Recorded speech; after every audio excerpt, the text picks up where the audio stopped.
नमस्कार साथियों, स्वागत है आप सभी का आपकी अपनी पाठशाला पर। मैं हूं अंकित अवस्थी। आप हैं मेरे साथ में रियल न्यूज एंड एनालिसिस में, जहां हम देश और दुनिया की उन तमाम खबरों का विश्लेषण करते हैं जिन्हें जानना आपके लिए बहुत उपयोगी है। तो आइए आज के सेशन की शुरुआत करते हैं कुछ बेहतरीन जानकारी के साथ। आप लोगों को बताते हैं कि देश और दुनिया में फिलहाल चल क्या रहा है। लेकिन उससे पहले आज का motivation, out of mountains of despair stone of hope, यानी कि जब जब आपके निराशा के बादल छाएं तो एक उम्मीद का पत्थर भर भी काफी पर्याप्त होता है। मेरे प्यारे साथियों, जीवन में बहुत बार ऐसी स्थितियां बनेंगी कि जब आपको लगेगा कि मेरे पास तो पहाड़ जैसा संकट आ गया है, लेकिन अगर उस बीच में भी आपने अपने लिए कोई उम्मीद की किरण बचा के रखी है तो वो उम्मीद की किरण ही आपको अपने मुकाम तक पहुंचाने में कामयाब होगी। इसी के साथ आज के सेशन की शुरुआत, चलिए शुरुआत करते हैं सबसे पहली खबर से। और पहली खबर है ईरान और इजराइल के बारे में। जैसा कि आप सभी जानते हैं कि वर्तमान में ईरान इजराइल का कन्फ्लिक्ट बड़ी सुर्खी बना हुआ है।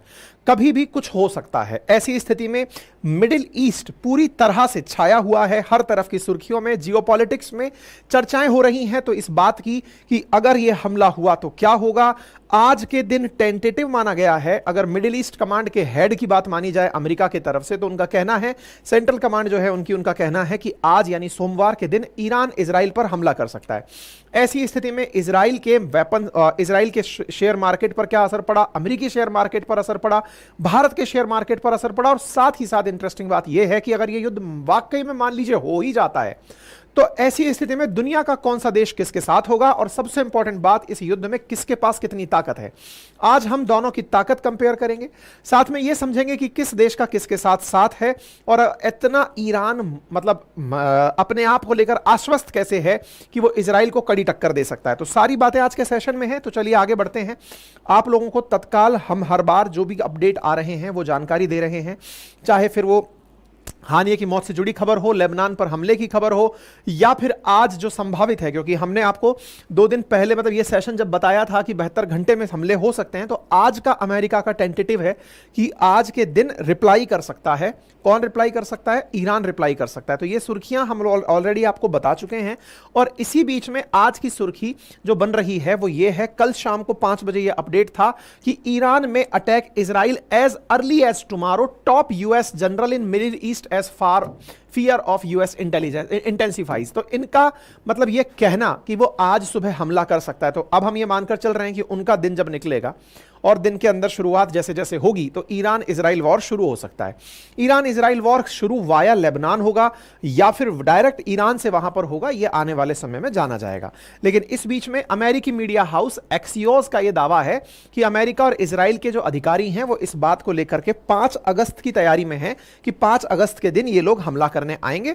और इसी बीच में अमेरिकी जो सेंट्रल कमांड है, इसको थोड़ा ध्यान दीजिएगा, मैंने कई बार आपको बताया है, अमेरिकी सेंट्रल कमांड के जो कमांड फोर्स के चीफ जनरल हैं माइकल कुरेला, वो इस समय पर तेल अवीव पहुंच चुके हैं, इजरायली कैपिटल पहुंच चुके हैं और खतरे को देखते हुए अपने हथियारों की तैनाती अमेरिका ने इजराइल में बढ़ा दी है। इसका मतलब यह समझिएगा कि अमेरिका इजराइल पहुंच चुका है।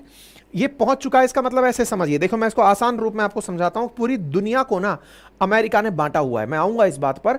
पूरी दुनिया को अमेरिका ने अपने हिस्सों में बांटा। अपन को लगता है ना जैसे 28 राज्य 8 यूनियन टेरिटरी भारत है, अमेरिका को पूरा वर्ल्ड खुद का लगता है कि इस पर हम शासन करते हैं और वो अपने हिसाब से बांट कर चलता है कि इस जैसे अपने देश में कमांड होती है ना, उत्तरी कमांड, दक्षिणी कमांड, पूर्वी कमांड सेना की, ऐसे अमेरिका ने पूरी दुनिया को कमांड में बांटा हुआ है।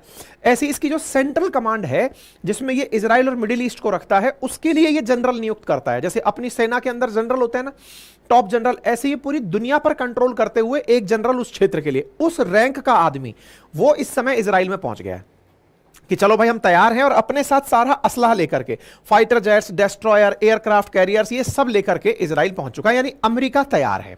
अमेरिका तैयार है तो इजराइल के लोग भी सोच रहे होंगे कि भाई आने वाले समय में अब व्यापार हो सकता है प्रभावित हो, क्योंकि जब युद्ध चलेगा तो फिर प्रभाव तो होगा ही होगा।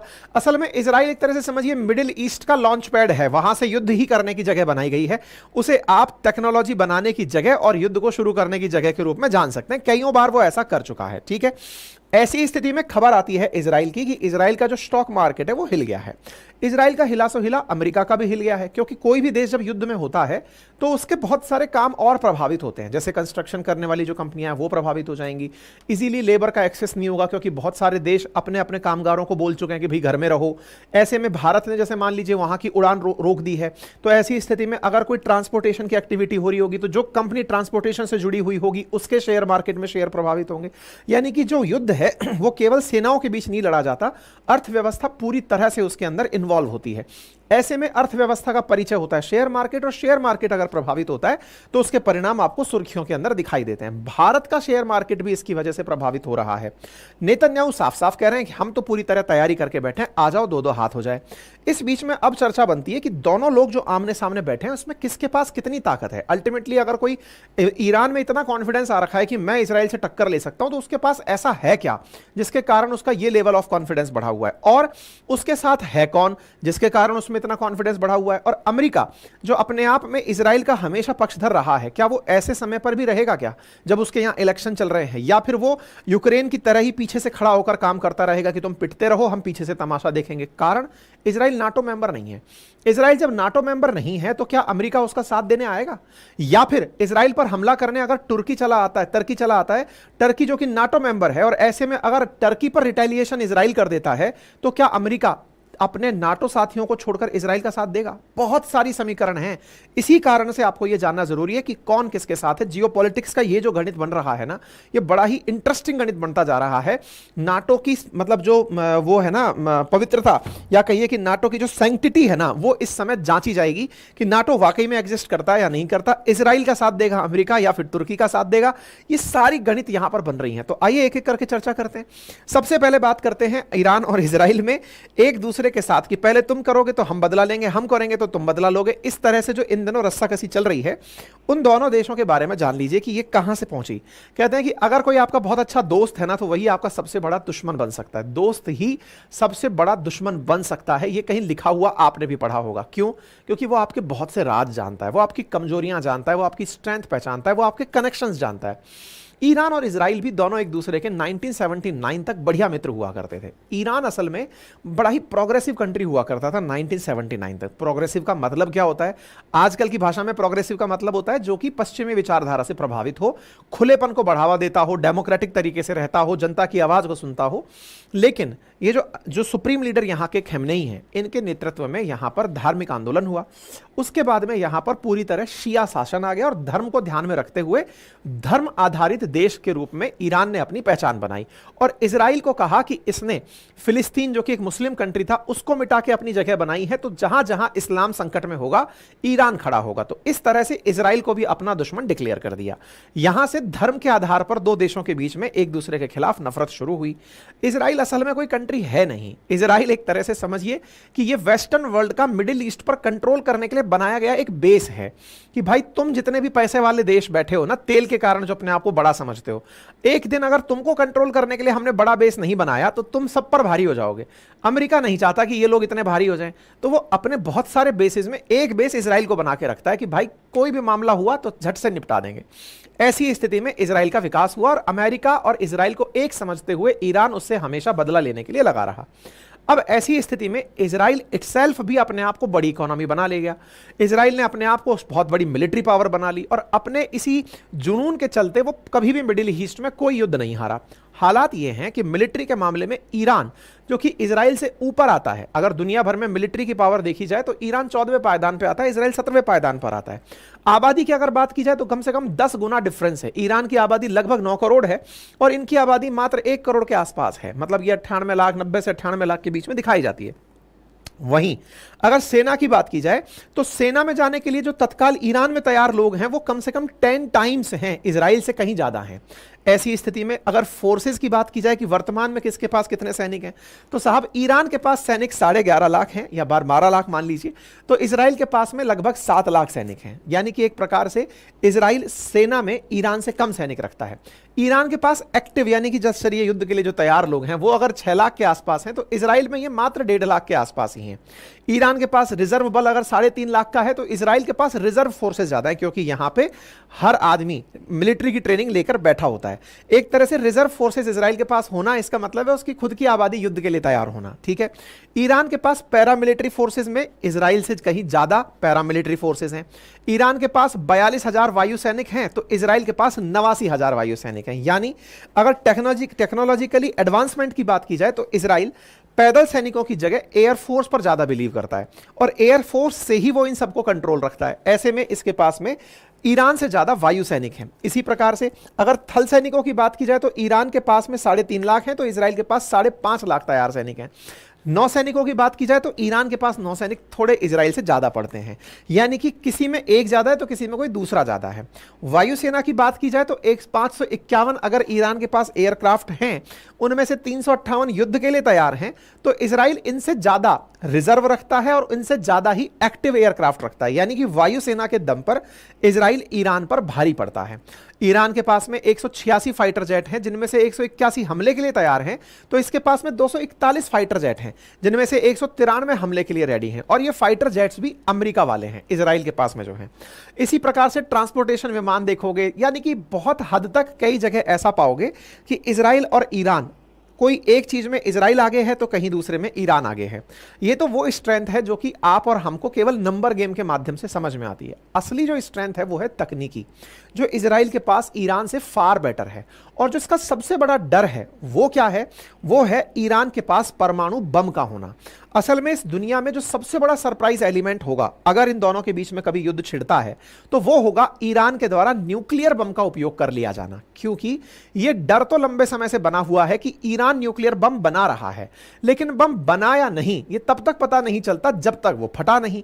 और फटा नहीं, असल में ईरान ने जितना भी अब तक सैंक्शंस झेले हैं वो न्यूक्लियर बम के कारण ही झेले हैं। और न्यूक्लियर बम ऐसी कोई चीज नहीं है जिसको कि परेड ग्राउंड पर दिखाया जाए कि देखो हमारे पास न्यूक्लियर बॉम्ब है। हो सकता है जिस प्रकार से अमेरिका ने दुनिया को जापान पर हिरोशिमा नागासाकी हमला करके सरप्राइज कर दिया था, ईरान भी इस तरह के वॉर में अपने न्यूक्लियर बॉम्ब का प्रयोग कर ले। अब आप पूछेंगे ऐसा क्यों? क्योंकि ईरान ऐसा देश जिसने इतने सैंक्शंस झेले कि दुनिया में सबसे ज्यादा सैंक्शन झेलने वाले 3 देशों में वो शामिल है। नॉर्थ कोरिया, रशिया और ईरान, ये टॉप सैंक्शनड कंट्री है वर्ल्ड की। उसके बावजूद भी वो झुका नहीं। इसका मतलब कुछ तो उसके पास ऐसा है। भाई उसने सैंक्शन क्यों झेले? सैंक्शन इसलिए झेले क्योंकि दुनिया को डर है कि उसने न्यूक्लियर वेपन बना रखा है। जस्ट लाइक इराक को लेकर, सद्दाम को लेकर अमेरिका को डर था कि इसने केमिकल वेपन बना रखे हैं।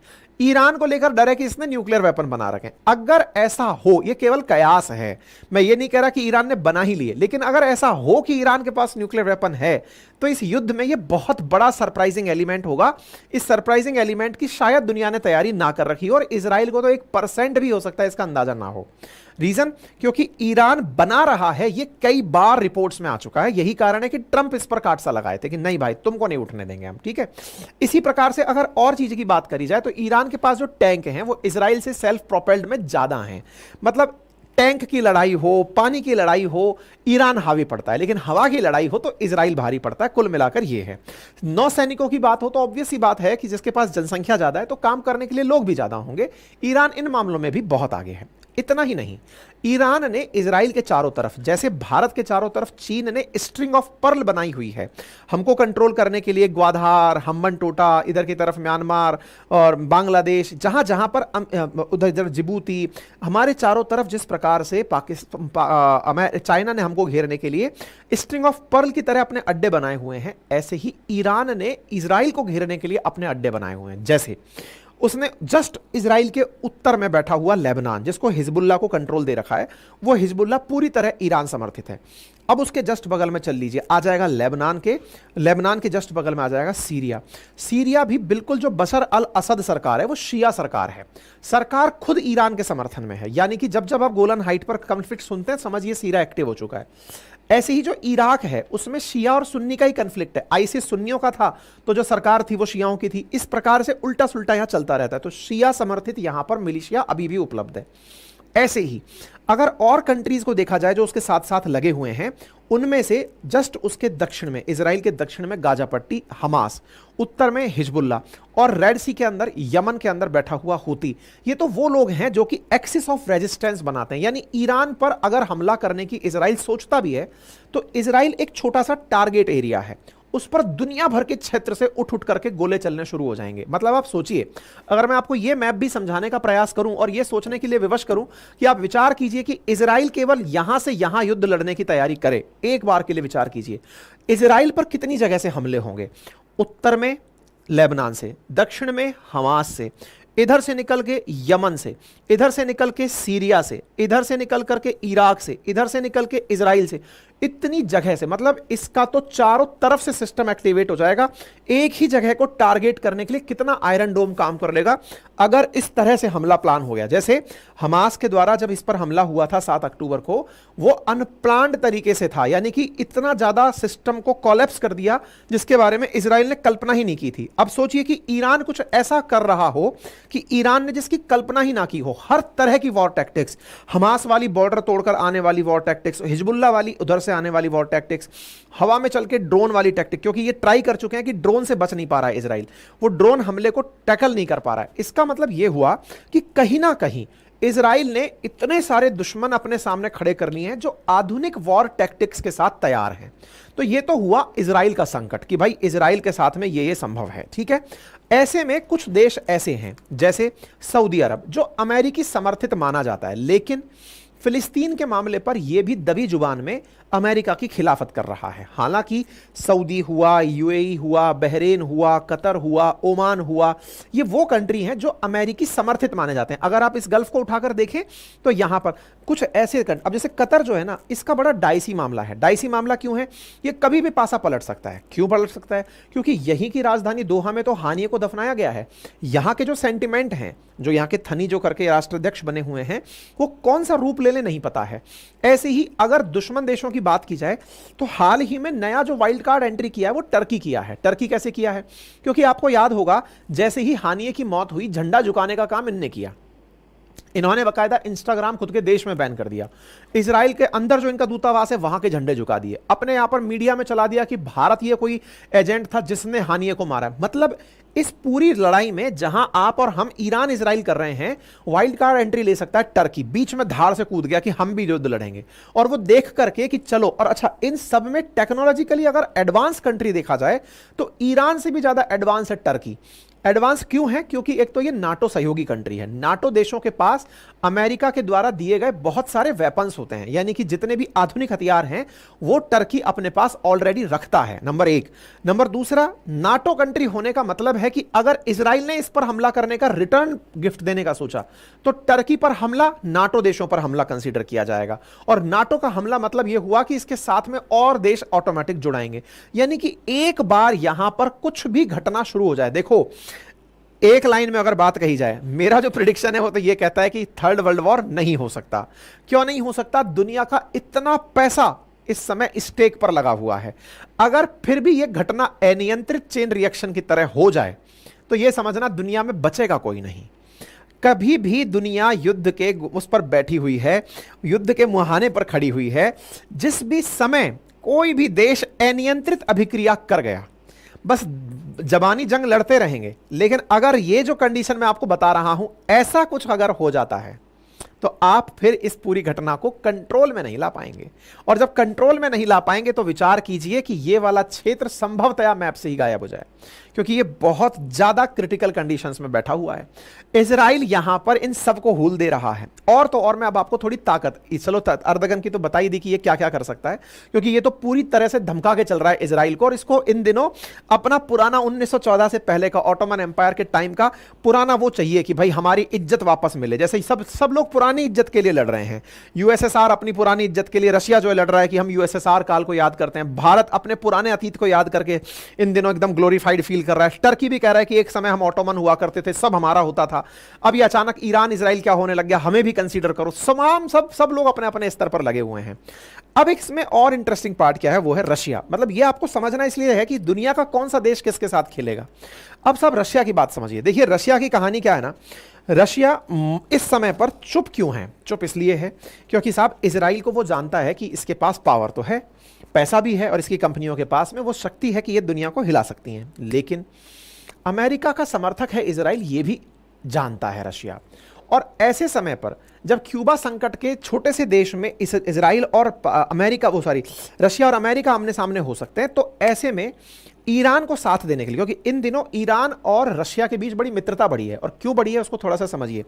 ईरान ने अपनी तरफ से अपने कामिकाजे जो ड्रोन है ना, वो इसको दिए थे यूक्रेन वॉर के लिए, कि साहब आपके पास में वेपन कम हो रहे हैं तो हम आपको वेपन पकड़ाएंगे। ऐसे में अगर ईरान के पास में वेपन खत्म होने लगे तो रशिया डायरेक्ट वॉर में इन्वॉल्व ना होकर इनडायरेक्टली ईरान को वेपन्स देने लगे, आधुनिक हथियार देने लगे। आधुनिकता के मामले में माना जाता है कि ईरान इजराइल के सामने तो नहीं टिक के खड़ा, लेकिन रशिया अगर इसको आधुनिक वेपन पकड़ा है, उदाहरण के लिए इसके पास S-400 लाके खड़ा कर दिया कि लो बेटा तुम इसको यूज करो, तुम पर कोई हमला नहीं कर पाएगा। फिर इसके पास में अपने सुखोई और मिग लाके खड़े कर दिए, या फिर इससे ये कहा चिंता मत करो, मेरी मिसाइल जो कि न्यूक्लियर वेपन वाली मिसाइल है, एग्रीमेंट करते हैं, मैं तुम्हारे यहां खड़ी कर देता हूं। ऐसे में जो जैसे बेलारूस को कह रखा है ना रशिया ने कि तुम पर कोई हमला नहीं कर पाएगा, मैंने तुम्हारे यहां मिसाइल खड़ी कर दी है, और वो भी न्यूक्लियर वेपन वाली कर दी है, अगर कोई तुम पर हमला करे तो बम दाग देना। तो ईरान के साथ अगर रशिया बैकडोर एंट्री कर जाए, जैसे यूक्रेन के केस में अमेरिका दागा हुआ है, तो भाई साहब स्थितियां बहुत बिगड़ जाएंगी। क्यों? क्योंकि तब इजराइल वर्सेस ईरान नहीं है, इजराइल के पीछे अगर अमेरिका खड़ा है तो इसके पीछे आकर के रशिया खड़ा हो सकता है। और मैं वही बोल रहा हूं, जिस प्रकार से फर्स्ट वर्ल्ड वॉर और सेकंड वर्ल्ड वॉर हुए थे, तब देश एकदम जो बड़े देश थे वो आमने सामने नहीं आए थे, आने के लिए तो और देश घूम फिर के आगे सामने आमने सामने आए थे। तो ये एक बड़ी स्थिति है जो बन सकती है, यानी पुतिन की वाइल्ड कार्ड एंट्री देश और दिशा बदल देगी, ये लगता है। तो नेतन्याहू को फिर आफ्टर ऑल घमंड किस बात का है कि वो एनी टाइम कह रहे हैं आई एम रेडी। तो भाई अल्टीमेटली आप रेडी हो कैसे? क्या है आपके पीछे की वो कुव्वत? क्योंकि दुनिया में आपके चारों तरफ दुश्मन बैठे हुए हैं, आपके जस्ट ऊपर लेबनान, टर्की बैठे हुए हैं, सीरिया, इराक, ईरान बैठे हुए हैं, हिजबुल्ला बैठा हुआ है, हमास बैठा हुआ है, हुती बैठे हुए हैं, ईरान बैठा हुआ है, और पीछे से एंट्री करने के लिए तो आपके पास क्या है? तो ये फिल्मों का डायलॉग ना मार दे कि मेरे पास मां है, लेकिन हाँ ये कह सकते हैं कि हमारे पास बाबा है, और वो बाबा जो है वो बाइडेन है। असल में बाइडेन G7 को लीड करते हैं। ये वही G7 है जिसने क्रीमिया पर जब रशिया ने 2014 में कब्जा किया था तो रशिया को G8 से निकालकर उसे G7 में तब्दील कर दिया था। तो ये G7 कंट्रीज इतना है, और G7 कंट्रीज का जो मसीहा है वो कौन है? अमेरिका। और अमेरिका का पूरा सपोर्ट किसको है? इजराइल को। क्यों सपोर्ट है? इस पर मैंने सेशन किया हुआ है, आपको मैंने बताया हुआ है कि यहूदियों को क्यों वेस्टर्न कंट्रीज पसंद करते हैं, इजराइलियों के पीछे ऐसा क्या प्यार है जिसके कारण अमेरिका पूरी तरह नतमस्तक है कि चाहे जो हो जाए हम इजराइल का साथ नहीं छोड़ सकते। मैंने इस पर पूरा एक सेशन किया हुआ है, अंकित इंस्पायर इंडिया पर डला हुआ भी। G7 की एक विशेषता मैं आपको बताऊं, और वो विशेषता क्या है कि जीडीपी जो है ना G7 कंट्रीज की, वो दुनिया का 44% है। यानी दुनिया के 7 देश, और 7 देश जिनके पास दुनिया की आबादी का मात्र 10% रहता हो, वो दुनिया की आबादी का 44% जीडीपी रखते हो। और देखिए दुनिया में बाप बढ़ाना भैया सबसे बड़ा रुपया, अगर किसी ने ये बात बोली है तो भाई इकोनॉमी का बहुत बड़ी ताकत है।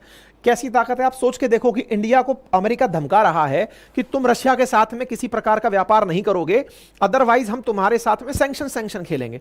इसका मतलब समझिए कि ये सैंक्शन बहुत बड़ी ताकत होता है, आपको इकोनॉमिकली बायकॉट कर देना। आज इंडिया की हालत सोचकर देखिए ना, अगर आज इंडिया में इतनी सारी अमेरिकी कंपनी काम कर रही हैं, चाहे आप जिस पर मुझे फिलहाल सुन रहे हैं यूट्यूब, ये अमेरिकी है, जिस एप्लीकेशन के थ्रू आप पढ़ते हैं वो गूगल जो है वो इनकी कंपनी है ना, ये सारी कंपनी तो इनकी है, जिनके थ्रू आप अपने चैनल्स को शेयर सब्सक्राइब कर रहे हैं, ये सब अमेरिकी कंपनी है। ऐसे में आप जो खा रहे हैं पी रहे हैं, ये जितने भी आप आधुनिक कमरे के अंदर बने हुए सिस्टम देख रहे हैं, मैं जिस कैमरे के थ्रू आपके सामने हूं वो सोनी का है, सोनी जापान का है। जापान जो है वो G7 कंट्री है। मतलब आज किसी भी सिस्टम को अगर आप उठाकर देखें तो सब कहीं ना कहीं अमेरिका या अमेरिकी समर्थित लोगों के द्वारा कंट्रोल्ड है। हम और आप इन्हीं के द्वारा आधुनिकता में घिरे हुए हैं, और ऐसे में घिरे हुए में अगर आपके साथ में एक खेला कर दिया जाए, क्या खेला कर दिया जाए कि इकोनॉमिक बायकॉट, तो किसी देश के पास हिम्मत नहीं। ये असली ताकत है इजराइल की। ये तो हुआ आर्थिक ताकत। अब सैन्य ताकत भी समझो। देखो दुनिया भर में अमेरिका केवल अमेरिका में अड्डा बना के नहीं बैठा है। जैसे आज हम इंडिया की बात करते हैं कि इंडिया ने पाकिस्तान चाइना बॉर्डर पर अपने ये जगह पर बेसेस बनाए हुए हैं, ये हम बोलते हुए पाए जाते हैं। अमेरिका ने अमेरिका के बाहर 750 जगह पर 80 देशों में अपने अड्डे बनाए हुए हैं। ये कितनी बड़ी बात है, आप ऐसे सोचो। इंडिया का अगर बाहर सैन्य अड्डा ढूंढा जाए कि भारत की सेना बाहर कहां है, तो कहीं मिलेगी नहीं, ज्ञात प्रकार से कहीं नहीं मिलेगी। अज्ञात प्रकार से हम मना करते हुए पाए जाएंगे, नहीं नहीं नहीं हमारा नहीं, हमारा नहीं है। मुश्किल से 2-4 जगह पकड़ लो। मालदीव्स में गए थे, वहां मालदीव्स वाले विरोध पे उतर आए कि साहब नहीं, उनके सैनिकों को वापस भेजो। अमेरिका पैसे के दम पर 80 देशों में 750 अड्डे बनाकर बैठा है। मजाक है क्या? 750 जगह अड्डे बनाकर बैठा है, लगभग 2.25 लाख ट्रुप्स इसकी डिप्लॉयड है दुनिया भर में अगर देख लिया जाए। मतलब 750 तो घोषित अड्डे हैं, फिर वहां पर सैनिक किसी ना किसी रूप में अगर काम कर रहे हैं तो दुनिया के 159 देशों में काम कर रहे हैं। जिस मिडिल ईस्ट के अंदर ये तनाव चल रहा है ना, अगर इसी की बात करो तो आप इस मिडिल ईस्ट की तस्वीर देखोगे तो हैरान रह जाओगे। जो ईरान इतना उछल रहा है, इसे समझना चाहिए कि अमेरिका कितना दूर तक बैठा हुआ है। देखो ये जो आपके सामने दिखाई दे रही है ना पर्शियन गल्फ, फारस की खाड़ी, जिसके एक पार ईरान बैठा है, उसके दूसरी तरफ अमेरिका तो बिल्कुल ऐसे बैठा हुआ है बंदूक लगा करके। शुरू हो जाओ यहीं से लेकर के, ओमान से लेकर के यहां पे दाफरा एयरबेस उठा करके, कतर उठा लो, ये ना यूएस 5th फ्लीट का हेडक्वार्टर उठा लो, कुवैत उठा लो, इराक उठा लो, ये टर्की उठा लो, या जहां जहां सऊदी अरब उठा लो, जहां देखोगे वहां अमेरिकी बेस बना हुआ है भाई। मिडिल ईस्ट में ये जितने भी नाम आपको लिखे दिख रहे हैं, ये सब की सब क्या हैं? तो अमेरिका के बेसेस हैं। ये अमेरिकी सेना रहती है यहां, बकायदा प्रूवन तरीके से अपने हेलीकॉप्टर हवाई जहाज लगा के बैठी है कि चलो कुछ करके दिखाओ। और तो और ये जो पानी दिख रहा है ना आपको, ये वाला पानी, फारस की खाड़ी, जैसे ही ये घटना शुरू हुई, जब ईरान ने कहा कि हम कुछ करेंगे, तो भाई साहब इन्होंने अपना अब्राहम लिंकन, एक एयरक्राफ्ट कैरियर जहाज है, जैसे भारत के पास INS विक्रांत है, विक्रमादित्य है, इस प्रकार का एयरक्राफ्ट कैरियर जिस पर कि जो लड़ाकू विमान है वो टेक ऑफ और लैंडिंग कर सकते हैं। जैसे अफगानिस्तान वॉर जब हुआ था तो अमेरिका ने पानी में लाकर के अपने एयरक्राफ्ट कैरियर खड़े कर दिए, यहीं से उड़ाता और मार के चला आता। यहां पानी के अंदर ले जाकर खड़ा कर दिया। रूजवेल्ट नाम का एयरक्राफ्ट कैरियर खड़ा था, उसको तो कहा तू तो घर जा, और यहां पर भाई साहब अब्राहम लिंकन को भेज दिया। न्यूज बन चुकी है। और समझो इस पर्टिकुलर क्षेत्र के लिए, मैंने जैसे पहले कहा ना, पूरी दुनिया को अमेरिका ने बांटा हुआ है अपने तरीके से। जैसे इंडिया को कवर करने के लिए इसने यूएस इंडो पैसिफिक कमांड बना रखी है, ऐसे ही इजराइल ईरान इस क्षेत्र को कवर करने के लिए सेंट्रल कमांड बना रखी है। और इस सेंट्रल कमांड का जो चीफ है वो इस समय, आज जिस समय आप ये सेशन सुन रहे हैं, इस समय इजराइल में जाकर बैठा हुआ है। यानी इस सेंट्रल कमांड का जो जनरल है वो वहां बैठा है, सब फ्लीट फ्लाट लेकर के कि चलो भाई तैयारी करते हैं। इन लोगों को तो युद्ध में मजा आता है। ये रहा आपका अब्राहम लिंकन, जिसको इन्होंने पानी में खड़ा कर दिया है। ये सारे के सारे फाइटर जेट्स खड़े हैं गिनती से, यहीं से उड़, मतलब ये अगर कोई देश इनको परमिशन ना भी दे तो भी ये तो पानी के अंदर से उड़ा उड़ा के मार देंगे। यानी इन्होंने वो स्थिति बना रखी है। यानी G7 कंट्रीज और अकेला अमेरिका दुनिया पर कितना भारी हो सकता है, अब आप सोच के देखिए। यानी इंटरेस्टिंग है कि अगर ये वॉर होता है तो इस वॉर का व्यापक असर होगा, या फिर जैसे लास्ट टाइम हुआ था 4 अप्रैल 2024 को क्या हुआ था कि साहब इधर से इजराइल ने सीरिया में बम दागा था, ईरान वाले निकले पूरे बम धमाके फोड़ के कि हम जाएंगे, और जाकर के इजराइल पे जाकर के 2 पटाखे फोड़े और चले आए कि वाह। और फिर ईरान के अंदर जश्न मनने लग गया कि भाई कहिए भाई साहब जश्न बहारा है, हम लोग ताकतवर हैं, हम इजराइल पर जाकर बम फोड़ कर चले आए। जबकि इजराइल के आयरन डोम ने सब कुछ निपटा दिया था। इजराइल ने कहा ठीक है, हाँ आए थे, पता है आए थे, बहुत तेज आए थे साहब, और उस चीज को वहीं की वहीं निपटा दिया गया कि तुम्हारे देश में घुस करके तुम्हारे फकीरजादे को हम मार दिए, सुलेमानी को हम मार दिए, हम हानिये को मार दिए, राइसी को मार दिए, सब मार दिए, तुम 4 बम फोड़ करके भी कहो कि हाँ भाई हमारे अंदर फक्र जिंदा है। अब इस बात को ही समझना है कि ईरान इसको ईगो पे कब ले जाता है, क्योंकि ईरान का नुकसान बहुत हुआ है यार। राष्ट्रपति मर गया, जिसको ईरान ने कहा नहीं कि ये मोसाद ने मारा, क्योंकि बेइज्जती हो जाती। उनके देश में फिलिस्तीन का टॉप कमांडर हानिये मार दिया। उनका nuclear scientist Abdul Kalam type का जो वहां पर आदमी रहा होगा फकीरजादे, उसको मार दिया। उनके यहां का जो मतलब अपने आप विपिन रावत टाइप के जो आदमी है, उस टाइप के आदमी को दूसरे देश में सुलेमानी को ले जाकर के इराक में मार दिया। मजाक नहीं है भाई, ईरान का बहुत नुकसान हुआ है। अब ये जो खमनेई है ना, वो इस बात को कैसे लेते हैं और किस तरह की प्रतिक्रिया देते हैं, ये आने वाला समय देखेगा। इंटरेस्टिंग चलने वाला है दुनिया में, ठीक है। इस पर मैंने पहले से सेशन किया हुआ है कि अमेरिका की क्या मजबूरी है कि वो यहूदियों का इतना साथ देता है। उस पर मैंने कंप्लीट सेशन किया हुआ है अंकित इंस्पायर इंडिया पर, 9 महीने पहले। समय निकले तो जाकर देख लेना, ठीक है साहब। ये सारी जानकारी मैंने आप लोगों को बता दी है, और क्या क्या चल रहा है वो मैंने बता दिया। तो 72 घंटे का सेशन हमने किया था। आज का सेशन ये है कि अब आज की तैयारियां हैं कि आज कुछ शुरू हो सकता है, लेकिन इस बीच में जो मार्केट है वो थोड़ा हिल रहा है। और आपके दिमाग में इतनी पूरी कहानी सुनकर के एक सवाल जरूर बना होगा, ये दो कहां हैं, इंडिया और चाइना कहां खड़े हैं। देखो, इंडिया और चाइना ये समझदार हैं, ये दोनों बैठे हुए हैं। इन्होंने आज तक किसी भी युद्ध में किसी का साथ नहीं दिया। ये हमेशा गुटनिरपेक्ष रहे हैं। ये बोलते जरूर हैं कि हम शांति कराएंगे, लेकिन साथ नहीं देते, क्योंकि इसको ना इंतजार चाइना को किस बात का है। जैसे एक टाइम पर अमेरिका कभी भी वर्ल्ड वॉर में डायरेक्ट इन्वॉल्व नहीं हुआ था, इस पर हमला हुआ तो इन्वॉल्व हुआ। चाइना भी चाहता यह है कि तुम बेटा एक बार लड़ो, लड़ करके मरो, तुमको जब जरूरत पड़ेगी ना मैन्युफैक्चरिंग की, सामानों की, तो दूसरे अमेरिका हम बनेंगे। ये तो है चाइना की तमन्ना। इंडिया की क्या है? इंडिया की ये है कि जिनको चाइना से नाराजगी है वो हमारे पास आ जाओ। यानी चाइना +1 दुनिया भर के लिए मैन्युफैक्चरिंग हब है। उसमें जो +1 है ना, उस +1 को इंडिया अपने लिए चाहता है कि बहुत सारी कंपनी जो चाइना से नफरत करती हैं, इंडिया आओ ना, इंडिया बहुत अच्छा देश है, यहां मैन्युफैक्चरिंग करो। और इसी को ध्यान में रखते हुए चाहे एप्पल को इंडिया में बुलाना हो, चाहे सैमसंग को बुलाना हो, या बड़ी सारी कंपनियों को इंडिया में बुलाना हो, इसके पीछे भारत की रणनीति यही है कि इससे नाराज हो तो हमारे पास आ जाओ। ये दोनों लोग इस समय मैन्युफैक्चरर बन के बैठना चाहते हैं, ये है कुल जमा बात, ठीक है। लेकिन इस तनाव के चलते मार्केट हिल रहा है। भारत के मार्केट के अंदर लगभग 4.5 लाख करोड़ रुपए डूब चुके हैं इस हमले की तैयारी के चलते। अब देखना होगा इजरायली मार्केट के अंदर असर है, अमेरिकी मार्केट में असर है, इंडिया के मार्केट में असर है। अब यह असर किस तरह से न्यूट्रलाइज होता है, दुनिया वाले इसको सेटल करना चाहते हैं या नहीं चाहते। मैं इस बार कहना यह चाह रहा हूं कि भाई लास्ट टाइम तो अमेरिका वगैरह सब तैयारी कर रहे थे कि चलो इसको हैंडल सेटल करते हैं, शांति रखते हैं, सब यात्राएं हो रही थी कि युद्ध ना हो। इस बार यात्राएं हो रही हैं कि युद्ध हो तो क्या हो। दोनों में अंतर है। अब ये अंतर किस तरह से काम करता है, ये बड़ी इंटरेस्टिंग चीज होने वाली है। बाकी सब लोग आराम से पढ़ते रहो, क्या पता आपका भी नंबर आ जाए, किसी तरह का काम कोई ना कोई मिल जाए।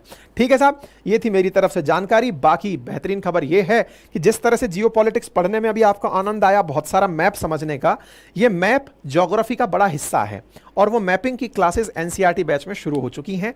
जिन्हें भी ज्वाइन करना हो, इस हफ्ते 10 अगस्त तक एडमिशन्स खुले हैं। ऐसे में आप जहां पर एडमिशन लेते हैं तो ज्योग्राफी, पॉलिटी, इकोनॉमी और हिस्ट्री चारों एनसीईआरटी क्लास 6 से लेकर 12th तक आपको पढ़ाई जा रही हैं हमारे द्वारा अपने बैच में, अपनी पाठशाला एप्लीकेशन पर। जिन्हें भी एक्सेस करना हो करें। बाईलैंग्वेज क्लासेस हैं, प्रॉपर तरीके से कंटेंट डाउनलोड करने की फैसिलिटी है, लाइव क्लासेस को मल्टीपल टाइम रिकॉर्डेड भी देखने की फैसिलिटी है। तमाम फीचर्स के साथ अपनी पाठशाला ऐप आपके लिए उपलब्ध है, जिसका लिंक कमेंट बॉक्स में है। हमारे द्वारा जो भी कंटेंट यहाँ दिया जाता है वो हमारे एप्लीकेशन पर उपलब्ध है, जिसका नाम अपनी पाठशाला.com है।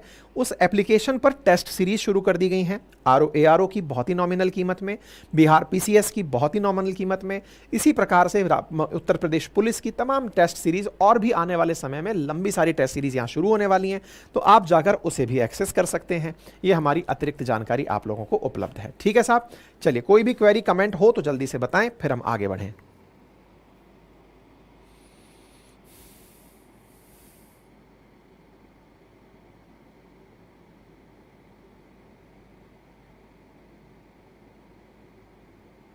विवेक लिख रहे हैं सर पॉडकास्ट के लिए न्यू चैनल बनाइए ना। नया चैनल बनाएं आइडिया अच्छा है, लेकिन यार पहले ही बहुत सारे चैनल हो रखे हैं ना, उन सब के अंदर कंटेंट टाइमली जाए, ये भी बहुत जरूरी है।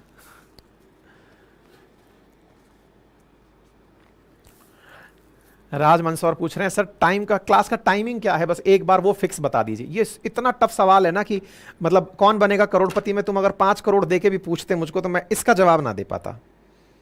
ये सच बता रहा हूं मैं, क्योंकि मुझसे सब कुछ पूछ लो, बस ये चीज मत पूछो।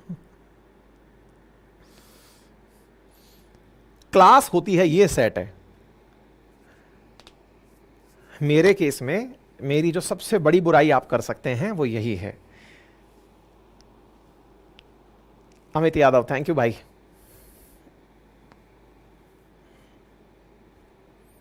चलें आगे बढ़े, चलिए थोड़ा सा कॉम्प्रोमाइज कर लो। देखो यार, कंटेंट इकट्ठा करने में ना मैं आप तक पहुंचते पहुंचते थोड़ा लालच में हो जाता हूं। अब क्या करें कि इसको और अच्छे से ढूंढें, और अच्छे से मिलाएं, और अच्छे से दें।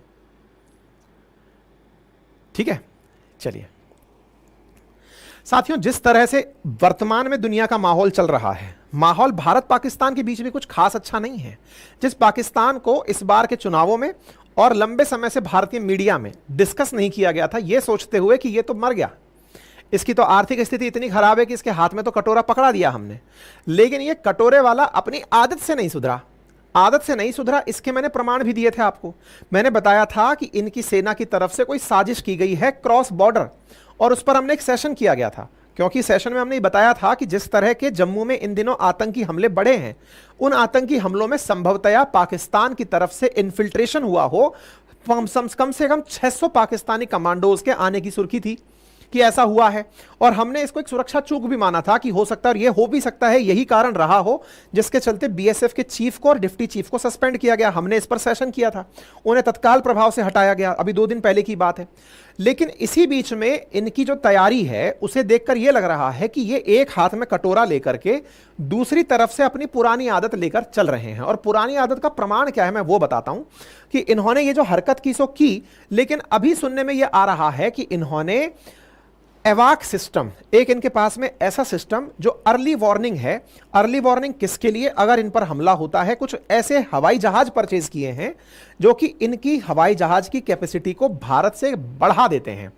अवाक सिस्टम में खबर बनती है साब नाम के एक सिस्टम की, जिसको कि हाल ही में डिलीवर किया गया, नाम है साब 2000, और इसको डिलीवर कर दिया गया है पाकिस्तान को। पाकिस्तान को डेनमार्क नामक जो कंट्री है उसने बनाकर यह सौंपा है। ये जो सिस्टम है जो इसको दिया गया है साब 2000, इसको मैं हवाई जहाज ना कहकर सिस्टम कह रहा हूं, और सिस्टम का नाम अवाक रख रहा हूं। ये क्या सिस्टम होता है, क्या काम करता है, और इसका भारत पाकिस्तान के युद्ध से क्या लेना देना है? क्योंकि यह हमेशा का इतिहास रहा है कि भारत पाकिस्तान में, पाकिस्तान को जब जब हमने बख्शा कि अरे यार बच्चा है, छोड़ो, दोस्ती हो गई, मार दिया, छोड़ दिया, हटा। कारगिल वॉर भी कैसे हुआ था? एक तरफ भारत और पाकिस्तान मिलकर के शिमला समझौता कर रहे हैं कि चलो भाई अब दोनों ने न्यूक्लियर बम के परीक्षण कर लिए, अब मित्रता से रहेंगे। इधर तो अटल जी हमारे लाहौर की यात्रा कर रहे हैं, दूसरी तरफ से उठ करके आ रहा है पाकिस्तान, कारगिल में घुस जा रहा है। इधर हमने इसको अपनी हालत पर कि यार छोड़ो यार, कितना मारेंगे यार, बहुत मर गया, इसको कितना मारेंगे, उस पर छोड़ के चल रहे हैं। ये हमारे बॉर्डर में टनल्स के माध्यम से लोग घुसा दे रहे हैं। मतलब ये है कि पाकिस्तान अपनी आदत से बाज नहीं आता, और ना आने की इस नीति में आप सोचिए कि जो कर्जे के लिए दुनिया भर के सामने घूम रहा है वो अपने डिफेंस इक्विपमेंट्स को और स्टैंडर्डाइज कर रहा है, और इतना स्टैंडर्डाइज कर रहा है कि वो भारत से ज्यादा इकट्ठे कर ले रहा है। मतलब एक तरफ तो आप कह रहे हो कि मर गया, और दूसरी तरफ से आपने जो हालत मचा रखी है वो आपके सामने है। चर्चा करेंगे आज इस सिस्टम की, इसको मैं हवाई जहाज ना कहकर एक सिस्टम कह रहा हूं जिसका नाम है AEW&C, शॉर्ट फॉर्म में इसको अवाक बोल रहे हैं। इस सिस्टम की हम बात करेंगे, क्या खास है इस सिस्टम के बारे में, क्यों ये युद्ध की दशा और दिशा बदल सकता है, ये सारी बातें आज के सेशन में चर्चा होगी। इसको बताऊं उससे पहले मैं थोड़ा सा आपको एक जानकारी और देता हूं। देखो आपके सामने ये जो तस्वीर दिख रही है इसके थोड़े मायने समझो। बाइडेन आपको यूक्रेन में चलते हुए दिख रहे हैं। बाइडेन जब आपको यूक्रेन में दिखे, ये वो टेंस टाइम था जब यूक्रेन वर्सेस रशिया वॉर चल रहा था, पीक पर था। उस समय बाइडेन अपनी तरफ से जेलेंस्की के साथ अपना समर्थन दिखाने के लिए यूक्रेन पहुंचे थे, युद्धग्रस्त देश, जिस समय एनी टाइम ये डर था कि रशिया कभी भी हमला कर सकता है। आप सोचिए, यूक्रेन वॉर टॉर्न है, उस समय पर रशिया की तरफ से कोई मिसाइल आती है, धड़ाम से बाइडेन को उड़ा देती है। हो सकता है ना कुछ भी हो जाए, उसके बाद देखा जाएगा जो होगा। अगर ऐसी स्थिति है तो भी अमेरिका पहुंचा यहां पर। कैसे पहुंचा? कैसे इसका हवाई जहाज जब हवा में उड़ रहा था, जब मालूम था कि हवाई जहाज उड़ना मना है, फिर भी इसके हवाई जहाज पोलैंड के ऊपर से निकल रहे हैं, यूक्रेन तक ये लोग खुद पहुंच रहे हैं, कैसे हुआ होगा? इसके पीछे का कारण था कि जब अमेरिका चलता है ना, तो उसके साथ में एक इस तरह का सिस्टम उड़ता है। यानी अमेरिकी राष्ट्रपति जब चल रहे होते हैं तो हवा में एक और हवाई जहाज उड़ रहा होता है जिसका नाम होता है अवाक। आप पूछेंगे ये क्या चीज है भाई, ये छतरी सी क्या लगी हुई है? बस यही तो छतरी है, यही तो छतरी है जो यहां लगी हुई है, बस ये डिजाइन अलग है। यही ये छतरी लगी हुई है जिसको आप देख रहे हैं, बस डिजाइन अलग है। और बताता हूं मैं आपको, नाटो ने अपना अवाक सिस्टम लिथुआनिया पर एक्टिवेट कर दिया था कि कहीं रशिया इसके ऊपर कोई एक्शन ना ले ले। ये हमने सेशन किया था उस समय पर कि जब ये चलते हैं ना तो अवाक सिस्टम एक्टिवेट कर दिया जाता है। ये देखो, इसका मतलब ये कोई बवाल तो है, यानी कोई ऐसा इंस्ट्रूमेंट है ये जो कि हवाई जहाज के ऊपर लगाया जाता है जिससे इनकी यात्रा को सुरक्षित रखा जाता है। बताएंगे अभी। और चलिए कुछ और चीजें बताता हूं। पुतिन सऊदी अरब आए थे इसी वॉर के टाइम में। जब ये आए थे तो इनको भी किसी ने सुरक्षा दी होगी, तो भाई साहब फाइटर जेट्स के साथ साथ हवा में अवाक उड़ाए गए थे। तो अवाक क्या कोई बहुत बड़ा मतलब मिसाइल सिस्टम है क्या? कोई फाइटर जेट है क्या? नहीं बाबा, कुछ और ये मामला। और सुनो, देखो, थ्रेट टू पुतिन, जब पुतिन चल रहे थे तो उनको भी सुरक्षा मिल रही थी। ऐसे ही हाल ही में जब भारत में G20 हुआ, G20 में भारत ने भी हवा में अवाक उड़ाए। यह अपना अवाक है जो उड़ रहा है, इसका नाम नेत्र है, जो कि हमारे DRDO के द्वारा बनाया गया है। आप यहां पर उड़ता हुआ देख रहे हैं, इसके ऊपर देखो, यहां पर भी एक टोपी सी रखी हुई है, दिख जाएगी। यह है क्या? और अवाक के मामले में पाकिस्तान हमसे आगे है कि पीछे है, क्या है, यह सारी बात मैं आज आपको बताने जा रहा हूं। मेरे प्यारे साथियों, यह जानकारी इसलिए जरूरी है क्योंकि यह भारत का जो नेत्र है, जो भारत के अंतरिक्ष आकाश में घूम रहा है, इस तरह का नेत्र उनके यहां पर साब के नाम से जाना जाता है। और ये जो साब है ये पाकिस्तान में पहुंच चुका है। पाकिस्तान की सेना को भारतीय सेना के साथ युद्ध के लिए फिर से तैयार कर रहा है। ये कहां पहुंचाया है, क्या है, सारी बातें बताएंगे। मैंने गलती से डेनमार्क बोल दिया था, ये स्वीडन का है ना, ये स्वीडिश कंपनी है। मैं स्टार्टिंग में आपको गलत बोल दिया था, उसके लिए क्षमा चाहता हूं। स्वीडिश कंपनी का है ये साब बना हुआ, और ये स्वीडन ने बना करके साब पाकिस्तान को हैंडओवर किया है। इसका नाम साब 2000 एरे एयरबॉर्न सिस्टम है, और ये एयरक्राफ्ट इसने पाकिस्तान को सौंप दिए हैं। पाकिस्तान के मिन्हास एयरबेस पर इन्हें तैनात कर दिया गया है। मिन्हास एयरबेस कहां है, तो आप अगर इसे देखें तो जहां पर अपन पाकिस्तान ऑक्यूपाइड कश्मीर की बात करते हैं, या फिर यह कहिए कि जहां पर अपन लोग वर्तमान में जम्मू वाला एरिया देख रहे हैं, इसी के सामने मिन्हास डला हुआ है। आप इसे नोटिस करें तो यहीं पर जम्मू का बॉर्डर शेयर होता है, और इसने मिन्हास एयरबेस पर इसको लाकर तैनात कर दिया है। बड़ा ही सेंसिटिव है साथियों ये जगह। किस तरह से सेंसिटिव है, क्या है ये साब 2000 एरे, अब एक एक करके मैं आपको बताता हूं। असल में ये airborne early warning and control system है। इसको पकड़िएगा, ये क्या है, AEWC। तो आंसर है airborne early warning and control system, एवाक। इसको याद रखिएगा। मतलब कुछ ऐसा है कि हवा में अगर हलचल हो तो ये तुरंत पता लगा ले। तुरंत पता लगा ले का मतलब क्या है, अब बताता हूं क्या। अब इसको ध्यान से सुनिए। देखो ये हवा में उड़ता है, क्यों उड़ता है उसकी कहानी समझो। अपन लोग जमीन पर बैठकर सोचते हैं कि अगर मान लीजिए कि हमारे ऊपर से कोई भी मिसाइल आकर हम पर गिरे, पाकिस्तान ने मिसाइल चलाई, हम पर आकर गिरी, या पाकिस्तान का कोई फाइटर जेट हमारे क्षेत्र में आया, हम पर गोला बरसाने आया, हमको पता कैसे चलता है। तो हम जमीन में क्या करते हैं, रडार लगाते हैं। जमीन पर एक रडार लगाया जाता है जिसका काम होता है रेडियो वेव्स को इमिट करना, और वो रेडियो वेव्स आकाश में फेंकी जाती हैं। और रेडियो वेव्स जब आकाश में जाती हैं तो कोई भी फ्लाइंग ऑब्जेक्ट उनसे आकर टकराता है तो वो उनको रिटर्न करती है। इसको बोलते हैं radio detection and ranging radar. तो रेडियो वेव्स निकली, सामने वाली किसी चीज से टकराई, टकराकर जब वापस आई तो हमें पता चल गया ऊपर कुछ उड़ रहा है। तो भले ही हमको आंख से ना दिखाई दे, लेकिन हम लोग हवा में फेंक फेंक करके रडार्स को पता कर लेते हैं, रेडिएशंस को पता कर लेते हैं। अब लेकिन सोचो, रडार अगर काम कर रहा है, मान लीजिए एकदम देहाती भाषा में समझने का प्रयास कीजिए, कोई छतरी सी लगी है और ये छतरी अपने ऊपर से यूं रेडियो वेव्स को फेंक रही है, घूम घूम के सारी दिशाओं में फेंक रही है, ठीक है। अब इस रडार के बगल में यहां पर आपने कोई इंस्ट्रूमेंट लगा दिया जो इसकी रेंज से साइड में बटा रह गया। होता है ना, जैसे आप जब कैमरा लगाते हैं तो कैमरे के बगल में ब्लाइंड एरिया रह जाता है, ब्लाइंड क्षेत्र रह जाता है ना, ये वाला कैमरे के अंदर कवर नहीं हुआ, इस तरीके से कुछ ऐसी स्थितियां बन जाए कि आपने रडार से बचने का तरीका ढूंढ लिया। अच्छा, रडार से बचने के कुछ और तरीके भी माने जाते हैं। कहते हैं कि आप अगर बहुत नीचे से चीजों को उड़ा रहे हैं तो पता नहीं चलेगा, क्योंकि रडार मानेगा कि ये तो कोई हवाई जहाज ही उड़ रहा है, या फिर कोई नहीं पतंगी उड़ रही है, या फिर कोई और चीज आगे, मतलब तरीके की चीजें हैं। रडार की रेंज से नीचे उड़ाती हुई भी चीजें आपको फ्लाइंग ऑब्जेक्ट्स दिख सकते हैं।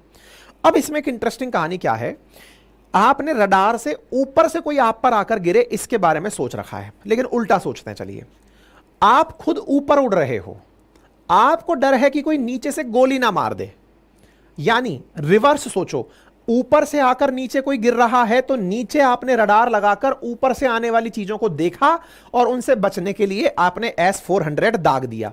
यह तो था एक डिफेंस सिस्टम। अब रिवर्स सोचते हैं, आप खुद ऊपर उड़ रहे हो, नीचे से किसी ने आपको टारगेट कर दिया, और टारगेट कर दिया, आपको पता ही नहीं चला, आपका रडार तो ऊपर से नीचे आने वालों को चेक कर रहा है, नीचे से कोई ऊपर वाले को मार रहा है, आपको कैसे पता चलेगा?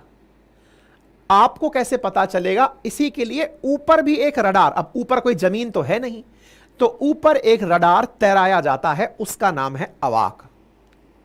असल मायने में यह एक रडार है जो रिवर्स काम कर रहा है। जमीन से आने वाले जितने भी फ्लाइंग ऑब्जेक्ट्स ऊपर की तरफ हैं, यह उनकी जानकारी देता है, यानी एक रिवर्स है, यह रिवर्स अवाक है। और इसका जो रिवर्सल सिस्टम है ना, यही सबसे बड़ी खासियत है। आपके दिमाग में आएगा, इसका मतलब यदि यह हवा में उड़ रहा है तो यह उस हवाई जहाज को प्रोटेक्शन दे रहा है जिसको आप टारगेट कर सकते हो। आसान भाषा में बताऊं, मान लीजिए पाकिस्तान की तरफ से चल के F-16 भारतीय सीमा में घुसा, हमारे नीचे के रडार ने पता लगा लिया कि भाई F-16 उड़ रहा है, चलो मारते हैं। अब आपने मिसाइल चलाई तो आपके फाइटर जेट को इन्होंने अवाक चलाकर बता दिया, खुद के F-16 को अपना अवाक उड़ा के बताया कि सर आपके पास मिसाइल मारने आ रही है, सतर्क हो जाइए।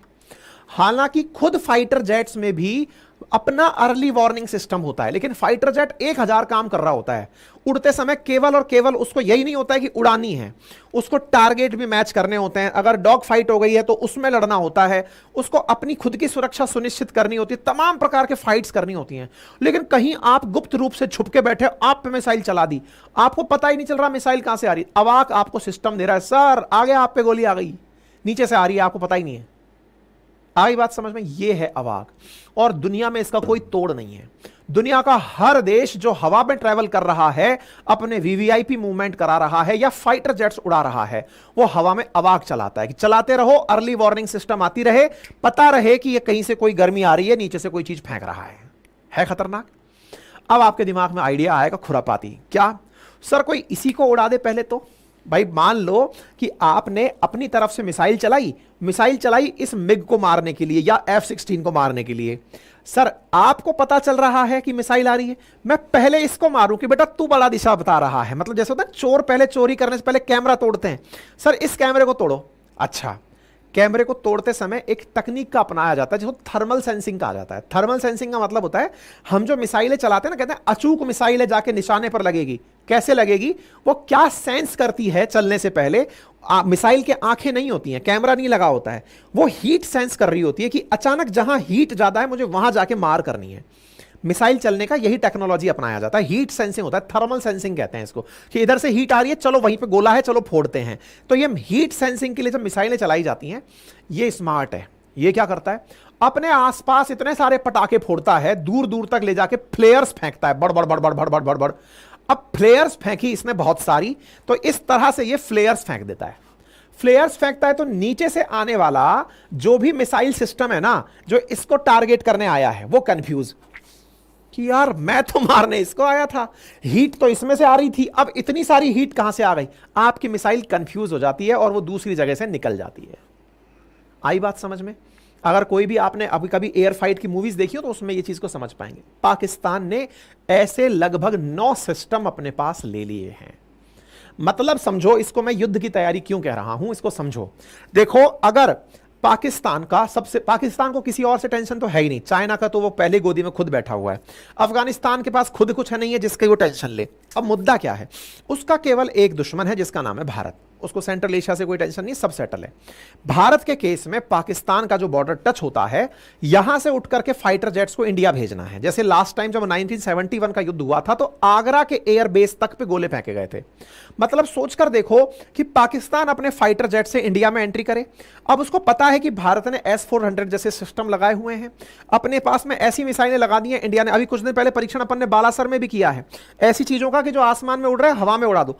अब इंडिया की तैयारी पूरी है, लेकिन अगर कुछ ऐसा हो रहा है कि हमारे फाइटर जेट को नहीं पता है, तो अभी क्योंकि हुआ ये था ना, आपको याद हो तो अभी थोड़े दिन पहले जब उरी सर्जिकल स्ट्राइक के आसपास का टाइम चल रहा था, तो भारत के MiG-21 ने उनका F-16 मार गिराया था, अभिमन्यु ने, अगर याद हो तो, अभिनंदन ने। तो जब मार गिराया था तो पाकिस्तानियों को यह पता है कि हमारा F-16 अगर खत्म हो गया तो हम तो वैसे ही मर जाएंगे, तो क्यों ना हवा में उड़ा के एक रडार चलाएं। और कारण भी है, देखो हिमालयन जो टेरेन है ना, वो हिमालयन टेरेन कुछ इस प्रकार की टेरेन है कि आप रडार से जानकारी भी नहीं जुटा पाएंगे, क्योंकि भारत ने कहां कोई मिसाइल छुपा के लगा रखी हो पता नहीं चलेगा। लेकिन आप ही अगर हवा में उड़ रहे हैं तो आपको हिमालय में कहां से मिसाइल आ रही है सब पता चल जाएगा। भारत पाकिस्तान के बीच में तो हिमालय बहुत अच्छे से फैला हुआ है, इसलिए इन लोगों ने अपने यहां पर यह शक्ति बढ़ा दी है। अब ये चिंता की बात है कि नहीं है? है। क्यों है? क्योंकि भारत के एट ए टाइम 2 दुश्मन बैठे हैं। चाइना भी कोई मित्र तो है नहीं, उसके कारण तो हमारी बहुत सी परेशानियां हो रखी हैं। गलवान के इंसिडेंट के बाद तो हम जम्मू से उठा के सेना को वहां भेजे, जिसके चलते जम्मू में आतंकी घुस गए, सैनिक आतंकी बनकर घुस गए। एग्जैक्टली पाकिस्तान के साथ जो टेंशन है वो जग विदित है। तो पाकिस्तान के साथ टेंशन में अगर हमारे साथ में कभी युद्ध होता है तो ये उसको बहुत मजबूती प्रदान करेगा। अब आपके दिमाग में आएगा तो भारत की क्या तैयारी है मालिक? देखिए, भारत इस संख्या में पाकिस्तान से पिछड़ गया है। असल में पिछड़ने का कारण भी है, भारत इन दिनों आत्मनिर्भर हो रहा है। आत्मनिर्भर होने में अवाक जैसा सिस्टम इंडिया खुद बना रहा है। इसने तो स्वीडन से खरीदा है, और आज से नहीं तब से खरीद रहा है जब कंगाली में आटा गीला था। हर दिन डिलीवरी हो रहा है इसके यहां पे एक तरह से। 2006 से ऑर्डर लगाया हुआ है, 2020 तक ऑर्डर होने थे, 2024 में फाइनल ऑर्डर हुआ है इसका। मतलब ये लगातार ऑर्डर कर रहा है, भारत इनको खुद बना रहा है। और हमारे डीआरडीओ ने अपना अवाक बनाया जिसका नाम नेत्र है। लेकिन अभी हमारे पास नेट पर प्राप्त जानकारी में 2 ही नेत्र दिखाई देते हैं, और 3 हमारे पास में इजराइल द्वारा दिए गए सिस्टम है जो हमने रशियन फ्लाइट्स पर लगाए हुए हैं, जिनसे हम पूरा सिस्टम मैनेज कर रहे हैं। यानी इंडिया का पूरा एरिया मुश्किल से 5 अवाक से मेंटेन हो रहा है, और ये भारत पाकिस्तान बॉर्डर के लिए 9 अवाक लेकर बैठा है। ये इंटरनेट पर प्राप्त जानकारी है, इनकी वेबसाइट पर प्राप्त जानकारी है। उम्मीद है अब आपको इसका महत्व समझ में आया होगा। क्या है ये अर्ली वार्निंग सिस्टम, किस तरह से इसके जो ये रडार है ना, ईआर रडार, ये इसको मजबूती प्रदान करते हैं। संभवतः यह बात आपको समझ में आई हो। ये अर्ली वार्निंग सिस्टम है, किस प्रकार से ये काम करेगा, क्या काम करेगा, ये सारी जानकारी मैंने आपको बता दी है। तो ये मैंने आपको दिखा दिया किस प्रकार से फ्लेयर्स फेंकता है, ये बता दिया। पाकिस्तान के पास में जाकर के ये चीज उपलब्ध हो रही है। अवाक के बारे में मैंने सारी जानकारी दे दी। अच्छा, स्वीडन के द्वारा इसे कुल मिलाकर 8 एक कंट्रियों को दिया गया, Brazil, Greece, Mexico, Pakistan, Poland, Saudi, Sweden, Thailand और यूएई। कुछ इतने ही देश ऐसे हैं जो कि इस सिस्टम को अपने साथ रखते हैं, बाकी देशों के पास ये सिस्टम है भी नहीं।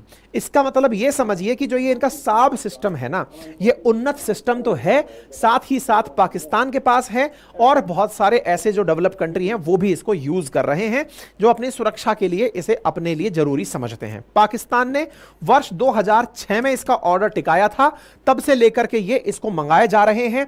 2006 में जब मंगाया था तब बीच में गरीबी आई, पहले 6 का ऑर्डर दिया था तो फिर 4 यूनिट कर दी, फिर 17 और 20 में बोला कि सर अब 3-3 और दे दो हमें। इस प्रकार से आंकड़ा 10 तक पहुंचता है। फिलहाल इनके पास में 9 पहुंच चुके हैं।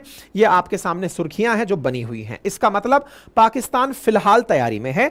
एक और चीज मैं आपको बताता हूं, और वो क्या है, देखो इंडिया ने हाल ही में राफेल लिया है। देखो क्या है ना, फाइटर जेट्स जो होते हैं, फाइटर जेट्स की एक पीढ़ी होती है, 3rd generation, 4th generation, 5th generation. मतलब जितना उन्नत होता जाएगा उसको उतने उन्नत कैटेगरी में बोला जाता है।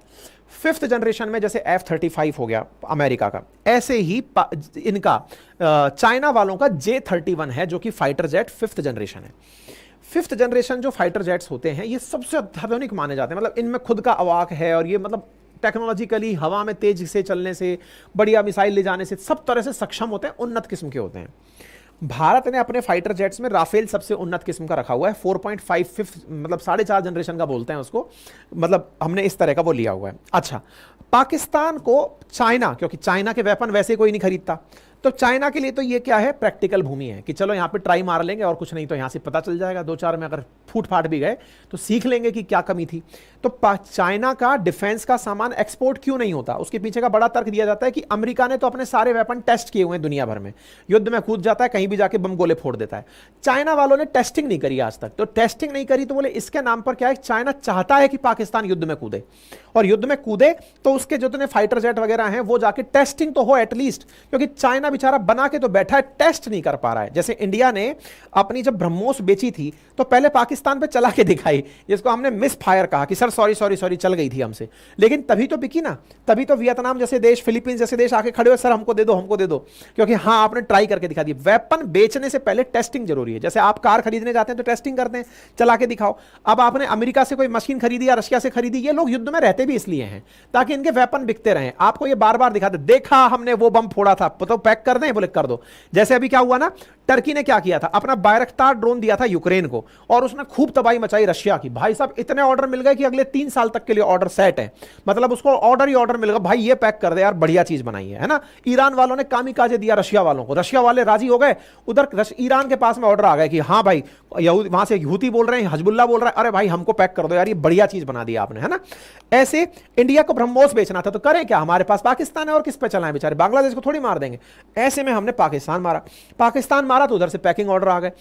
चाइना वाले गलती से भी मिसफायर नहीं कर पाए अभी तक किसी के ऊपर, आज तक इनका कोई भी वेपन यूज ही नहीं हुआ, कोई युद्ध नहीं लड़े आज तक, युद्ध नहीं लड़े तो करें क्या। तो बेचारे पाकिस्तान को ये मोहरा बना रहे हैं, उधर से नॉर्थ कोरिया को मोहरा बना रहे हैं, तुम कुछ तो लड़ो यार, कुछ तो चलाओ, ताकि कोई तो आए और कहे कि भाई साहब 2-4 पैक कर दो, हमारा बिक ही नहीं रहा है, माल बंद करके बैठ गया, सब तो बेच रहे हैं, हम बस वेपन नहीं बेच पा रहे हैं। तो इसको इसने J-31 दिया हुआ है, और J-31 की सुरक्षा के लिए स्वीडन का अवाक आ गया है। वो अवाक जो साक्सन के असाब बन के आया है, अब ये इसका प्रशिक्षण पाकिस्तान में शुरू करवा रहा है कि चलाओ, ताकि इनको थोड़ा बहुत फायदा हो जाए। उम्मीद है आपको ये समझ में आ जाए। पाकिस्तान के साथ में टर्की ने भी इनको कह रखा है कि मैं बायरख्तार ड्रोन आपको दूंगा, चिंता मत करो, आप हमारे मित्र हो, क्योंकि कश्मीर विषय पर टर्की का सीधा सीधा साथ पाकिस्तान के साथ है। यानी पाकिस्तान अगर युद्ध की तैयारी की बात देखी जाए तो वो बहुत अच्छे से अपने एक दुश्मन को टारगेट करके युद्ध लड़ने के लिए तैयार है। जहां तक बात हो ईरान वर्सेस पाकिस्तान की, तो पाकिस्तान ज्यादा पावरफुल पड़ता है ईरान से। क्यों? क्योंकि ये न्यूक्लियर वेपन कंट्री है। Being a nuclear weapon country, साथ में बायरख्तार ड्रोन, साथ में J-31 और अब इस तरह की साब, ये सब चीजें ये दर्शाती हैं कि पाकिस्तान की जो युद्ध की तैयारियां हैं ना भारत से निपटने के लिए, वो चल तो रही हैं। अब भारत के लिए कितना जरूरी है पाकिस्तान को कंसीडर करना, ये सोचना होगा, क्योंकि जब जब हमने पाकिस्तान को इग्नोर किया है, जैसे हमने वो उदाहरण दिया कारगिल वॉर से जस्ट पहले का कि अरे तो मर गया, इसको क्या ही लेना है, अब तो सेटल हो गया ये, लेकिन उसी समय इसने आकर के, क्योंकि ये आस्तीन का सांप है, पहले विश्वास कराता है और फिर विश्वासघात करता है। ऐसे में अभी फिलहाल हम जिसको कटोरे के समझ के इसको दया कर रहे थे, ये असल में दया पात्र है नहीं, ये फिर से विश्वासघात की तैयारी में है, क्योंकि इसने जिस तरह की प्लानिंग की है वो अमेरिका के हित में भी है। तो देखना होगा कि भारत इससे निपटने के लिए क्या तैयारी करता है। भारत ने अपने अवाक बना रखे हैं, बढ़िया तैयारी के साथ हमारा S-400 भी तैयार है, अपने पास भी भारत की स्वनिर्मित ड्रोन है, तैयारियां पूरी हैं, लेकिन दुश्मन हमारे पास बड़े दो खड़े हैं, इसलिए आवश्यकता है कि भारत इसको मजबूती से तैयारी के साथ निपटे। ठीक है साहब, उम्मीद है सभी साथियों को ये बात समझ में आ जाए। इंडियन एयरफोर्स ने 6 नए नेत्र और मांगे हैं कि भाई साहब हमें नेत्रा और दे दो, बढ़िया से हमें लड़ाई लड़नी है। ठीक है साहब, उम्मीद है सभी को यह जानकारी अच्छे से समझ में आ गई हो। फिर से मैं बता दूं, दुनिया के नक्शे को अगर समझना है, क्योंकि अल्टीमेटली जितने भी परीक्षाओं में क्वेश्चन पूछे जाते हैं वो मैप में दुनिया के विवादित जो जियोपॉलिटिकल मुद्दे हैं उन पर ध्यान रखकर पूछे जाते हैं। और ऐसे में अगर आपको जियोपॉलिटिक्स अच्छे से समझनी है तो मेरे द्वारा आप लोगों के लिए वर्ल्ड मैपिंग शुरू करा दी गई है अपने एनसीईआरटी बैच में। एडमिशन उसके अंदर ओपन है, जिन्हें भी एडमिशन लेना है, बाइलैंग्वेज कंटेंट है, एक्सेस करना है। क्लास 6 से लेकर 12 तक की कंप्लीट एनसीईआरटी 4 सब्जेक्टों की कराई जा रही है। जिन्हें चाहिए जल्दी से जाकर के अपनी सीट रिजर्व करिए। क्लासेस शुरू हो चुकी हैं, जो क्लास जा रही हैं वो आपका नुकसान है, हालांकि जो क्लासेस गई हैं वो रिकॉर्डेड फॉर्मेट में आपको मिल जाएंगी, आप जाकर उन्हें एक्सेस कर सकते हैं। बाकी हमारी जो वेबसाइट है अपनी पाठशाला.com, वहां पर आपके लिए टेस्ट भी ओपन हो चुके हैं। जिन्हें हैंड रिटन मटेरियल हमारे कंटेंट का चाहिए वो भी आप हमारे एप्लीकेशन से ऑर्डर कर सकते हैं। किसी भी प्रकार की कोई क्वेरी और कोई सवाल हो तो कमेंट बॉक्स में पूछ सकते हैं।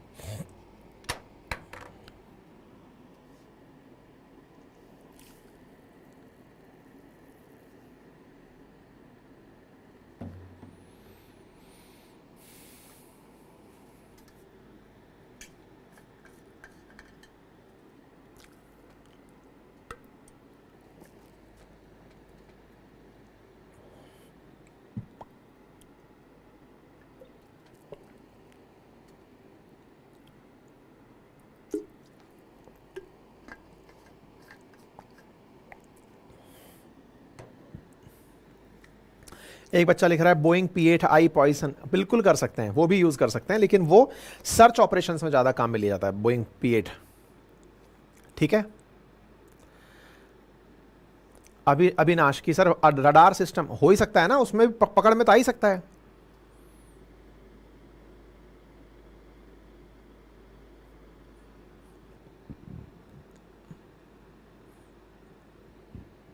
ठीक है, चलिए अब थोड़ा सा महाभारत का ज्ञान दिया जाए आपको, फिर आगे बढ़ते हैं। देखो भाई, भारत में बजट सत्र में चर्चा चल रही थी। राहुल गांधी जी ने अपने द्वारा जो इन दिनों भाषण दिए as an leader of opposition, उनमें हाल ही में इन्होंने अपने भाषण में चक्रव्यूह की बात की और कहा कि सरकार के चक्रव्यूह में लोग फंसे हुए हैं, युवा फंसे हुए हैं, बेरोजगार फंसे हुए हैं, किसान फंसे हुए हैं। इनका चक्रव्यूह पार्टी सिंबल है, जैसे कि अगर आपको पता हो बीजेपी का पार्टी सिंबल कमल का फूल है, और वो कमल का फूल चक्रव्यूह के अंदर यूज होता है। चक्रव्यूह जो है वो असल में कमल के फूल के समान पद्म व्यू भी कहलाता है। अब ये क्या है, चक्रव्यूह क्या है, किस तरह की इसकी ऐतिहासिकता है, किस कंटेक्स्ट में ये बात की गई है, एक बार इसकी चर्चा कर लेते हैं, क्योंकि समकालीन विषय है, तो समकालीन विषय में ये चीज़ें आपको पता हों, अदरवाइज आप इन चीज़ों से कहीं महरूफ ना रह जाएं कि हमें तो जानकारी ही नहीं थी। ठीक है, तो राहुल गांधी जी का हाल ही में जो चक्रव्यूह विद बीजेपी के लोटस के साथ रिजेंबलेंस बताया गया, आज के सेशन में वही है। लोकसभा के नेता प्रतिपक्ष हैं राहुल गांधी जी, उन्होंने सोमवार को अपने सेशन के अंदर ये कहा, जब अपनी तरफ से बात बोल रहे थे तो ये कहा कि इंडिया गठबंधन जो है वो अपने द्वारा सरकार के बनाए हुए चक्रव्यूह को तोड़ देगा। चक्रव्यूह जो सरकार ने बनाया हुआ है उसमें इनका कहना था कि चक्रव्यूह को बनाने में 6 लोग पहले काम आए थे और इस बार भी 6 ही लोग हैं। युवा को अभिमन्यु को 6 लोगों एक युवा को अभिमन्यु को 6 लोगों ने घेरा था कुरुक्षेत्र में। एक युवा को अभिमन्यु को, ठीक है। इस बारे में इन्होंने अपनी बात करते हुए कहा कि आज का जो चक्रव्यूह है, जैसे पहले अभिमन्यु को घेरा गया था, आज के चक्रव्यूह में जिस प्रकार पहले अभिमन्यु था, ऐसे आज का युवा है जो अनएम्प्लॉयमेंट और पेपर लीक से परेशान है, किसान है जो कि डेट में परेशान है, मिडिल क्लास की जो जनता है वो टैक्स में परेशान है, एमएसएमई जो है वो टैक्स टेररिज्म में परेशान है, जवान है वो अग्निपथ से परेशान है, SC ST OBC Ambani Adani है, मोहन भागवत जी हैं, प्रधानमंत्री और गृह मंत्री हैं, और एनएसए अजित डोवाल हैं। जिस प्रकार से अभिमन्यु को फंसाया था 6 लोगों ने, इसी प्रकार से ये 6 लोग हैं जिन्होंने अपने ट्रैप में इन लोगों को फंसाया हुआ है। किस किस को? मध्यम वर्ग को, एमएसएमई को, जवानों को, छात्रों को, किसानों को, एससी एसटी ओबीसी को और युवा को। अब जो इंडिया गठबंधन है वो इस चक्रव्यूह को तोड़ेगा, यानी कि चक्रव्यूह को तोड़ने के लिए जो कला है वो इंडिया गठबंधन के पास है। राहुल गांधी जी ने ये बात की। तो ये 6 का क्या लॉजिक है उसको भी आप थोड़ा सा समझ लीजिए। क्या है चक्रव्यूह का इतिहास, महाभारत के साथ क्या है कंटेक्स्ट, उसके बारे में चर्चा करते हैं। जब संसद में इनसे कहा गया कि जो संसद के सदस्य नहीं है उनका नाम आप ना लें, तो इन्होंने कहा A1 और A2 नाम ले लेता हूं और उस तरीके से इनकी बात कर लेता हूं। बोले देश में इन लोगों का चक्रव्यूह है जिसके अंदर आज का युवा फंसा हुआ है। और परसों इन्होंने एक ट्वीट और किया जिसमें इन्होंने लिखा कि भाई अब किसी को अगर यह पसंद नहीं आया कि मैंने चक्रव्यूह नाम बोला है तो मेरे ऊपर ईडी की रेड की प्लानिंग चल रही है, मैं प्लानिंग की तैयारी में हूं, आइए चाय बिस्किट के ऊपर बैठकर चर्चा करेंगे। राहुल गांधी जी ने अपनी तरफ से यह बात कही। देखिए इन दिनों राहुल गांधी जी के द्वारा संसद में धार्मिक चिन्हों का, धार्मिक परिचय का काफी बढ़िया से इस्तेमाल किया गया है।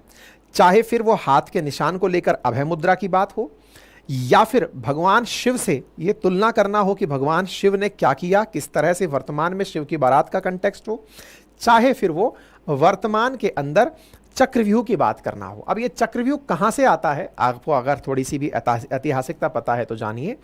चक्रव्यूह जिसको अगर आप दूर से देखते हैं तो ये वाकई में एक कमल के फूल के समान दिखाई देता है। इसे पद्मव्यूह भी नाम इसीलिए दिया जाता है। बात है महाभारत की। महाभारत के समय जब भीष्म पितामह शरशैया पर लेट गए तो उस समय पर द्रोणाचार्य को सेनापति बनाया गया। गुरु द्रोणाचार्य साथ थे दुर्योधन के साथ थे। युद्ध का 10वां दिन था और उस समय पर एक तरह से 2 दिन से कोई भी बड़ी कौरवों को जीत नहीं मिल रही थी। ऐसे में गुरु द्रोणाचार्य को दुर्योधन के द्वारा ललकारा गया और कहा गया कि आपके प्रेजेंस में पांडव युद्ध लड़ कैसे पा रहे हैं, आपके पास कोई चक्रव्यूह की कोई रचना नहीं है क्या, आप इन्हें हराने की कोई नीति नहीं अपना सकते क्या। तो ऐसे में फिर इस व्यू की रचना की गई कि पांडवों को कैसे हराया जाए। पांडवों को हराने के लिए जो चक्रव्यूह बनाया गया था उस चक्रव्यूह की रचना गुरु द्रोण ने की थी। और इस चक्रव्यूह को तोड़ने की जो कला है वो केवल 2 ही लोगों के पास थी, भगवान श्री कृष्ण और अर्जुन। इन दोनों के पास ही चक्रव्यूह को तोड़ने की कला थी। लेकिन अर्जुन के पुत्र सुभद्रा के पुत्र थे अभिमन्यु, जो कि गर्भ में एक बार जब अर्जुन सुभद्रा से चक्रव्यूह की कला डिस्कस कर रहे थे, तब सुभद्रा जब तक जगी रही तब तक उन्होंने चक्रव्यूह में घुसने की कला तो सीख ली थी, लेकिन निकलने की जो कला है वो अभिमन्यु, क्योंकि माता सो गई थी तो कहते हैं कि अभिमन्यु निकलने की कला नहीं सीख पाए थे। अभिमन्यु को चक्रव्यूह को तोड़ना कैसे है वो तो आता था, लेकिन उससे वापस कैसे निकल के आना है ये नहीं समझ में आता था। इसी कारण से जब भगवान श्री कृष्ण और अर्जुन को पांडवों के वो कौरवों के द्वारा महाभारत के युद्ध में कहीं किसी और जगह पर युद्ध में अंगेज कर दिया गया और दूसरी तरफ युधिष्ठिर, भीम और अभिमन्यु को, विशेष रूप से युधिष्ठिर और भीम को गिरफ्तार करने की योजना बनाई गई और अभिमन्यु को इस प्रकार के चक्रव्यूह में फंसाया गया। चक्रव्यूह में फंसाकर कौरवों की तरफ से दुर्योधन, गुरु द्रोण, कर्ण और दुर्योधन का जो भाई था उसका नाम मैं मिस कर रहा हूं, है ना, दुशासन, और उसके साथ में 2 लोग और थे। कुल मिलाकर 6 लोग थे जिन्होंने मिलकर के अभिमन्यु को, जो कि 16 वर्षीय ही था, उसे बीच में फंसा लिया और युद्ध के नियमों को तोड़ा। युद्ध के नियम थे कि युद्ध में कोई भी एक योद्धा से लड़ाई लड़ेगा, लेकिन 6 बड़े योद्धा मिलकर के अकेले अभिमन्यु से लड़ाई लड़ रहे थे, जो कि 16 साल का ही था, और 6 की 6 एक साथ उस पर वार कर रहे थे। फाइनली अभिमन्यु ने युद्ध भूमि के अंदर प्राण त्याग दिए, लेकिन वही अभिमन्यु वीरमन्यु कहलाया, क्योंकि उसने दुनिया के उस समय के जो सबसे महारथी थे उनके साथ अकेले लोहा लिया था। हालांकि युद्ध के अंदर ये जो कालखंड था जिसमें अभिमन्यु के साथ जो घटना घटी, ये युद्ध का बहुत ही बड़ा टर्निंग पॉइंट बना, जिसके बाद युद्ध बहुत ही आवेश के साथ फिर लड़ा गया। लेकिन यह घटना वर्तमान के कंटेक्स्ट में जो घोषित हुई, यानी कि चर्चा में आई, तो इसके पीछे का कारण बताया गया कि यह व्यू जो है यह पद्म व्यू से मिलता जुलता है। और जिस प्रकार से अभिमन्यु को 6 लोगों ने फंसाया था, आज वो 6 लोग जो बाकी लोग हैं उनके नाम बताए गए कि अंबानी, अडानी, मोदी, अमित शाह, मोहन भागवत और अजीत डोभाल हैं। ये लोग मिलकर के अभिमन्यु की जगह पर SC ST को, युवाओं को, बेरोजगारों को, गरीबों को, MSME को, मध्यम वर्ग को, इन सब को जकड़े हुए हैं और इनके साथ में ये हरकत कर रहे हैं। और चूंकि ये अपने द्वारा अपने चक्रव्यूह में फंसा के चल रहे हैं, इसको तोड़ने की जो कला है वो इंडी गठबंधन के पास है। तो ये जानकारी इन्होंने संसद में दी। तो उम्मीद है कि अब आप कंटेक्स्ट भी समझ गए होंगे और इस बात का वर्तमान के साथ में जो भी महत्व है वो भी मैंने अब आपको समझा दिया है। ठीक है, बस इतना ही था, इसके अंदर और कुछ नहीं था, क्योंकि काफी दिन से चक्रव्यूह चल रहा था। इससे पहले आपने अभय मुद्रा की चर्चा की थी, तो हमने अभय मुद्रा पर भी आपको सेशन किया था, तो हमने अब आपको चक्रव्यूह के बारे में भी जानकारी दे दी है। ठीक है। हाँ, एक बालक बोल रहा है कि सर 7 थे, तो असल में 7 थे ये भी जानकारी है, लेकिन चूंकि राहुल गांधी जी 6 को कोट कर रहे हैं तो 6 ही मैंने आपको गिनाए। वैसे 7 लोगों में द्रोणाचार्य, दुर्योधन, कर्ण, जयद्रथ, अश्वत्थामा, दुशासन और वृषभ सेन का नाम निकल कर आता है, लेकिन राहुल गांधी जी 6 गिनाए थे, तो 6 में उन्होंने 6 के जिस तरह से रिजेंबलेंस गिनाए वो मैंने आपको बताया। ठीक है साहब, चलिए, तो उम्मीद है कि आप लोगों को ये जानकारी पता है और साथ साथ और अतिरिक्त जानकारी मिल गई तो आपके लिए अच्छा है। ठीक है, बाकी जो अपडेट है वो मैंने आप लोगों को बता दिया है। अपडेट NCERT बैच में मैपिंग की क्लास शुरू हो गई है। अपनी पाठशाला का लिंक कमेंट बॉक्स में लगा हुआ है, जिन्हें जाकर के एडमिशन्स लेने हैं वो जाकर के ले सकते हैं। अपनी पाठशाला वेबसाइट भी उपलब्ध है, जाकर के वहाँ से कॉन्टेंट एक्सेस कर सकते हैं। ठीक है, कोई भी क्वेरी, कोई भी कमेंट अगर हो तो ज़रूर बताएं। अवधेश चौरसिया जी, बहुत बहुत धन्यवाद।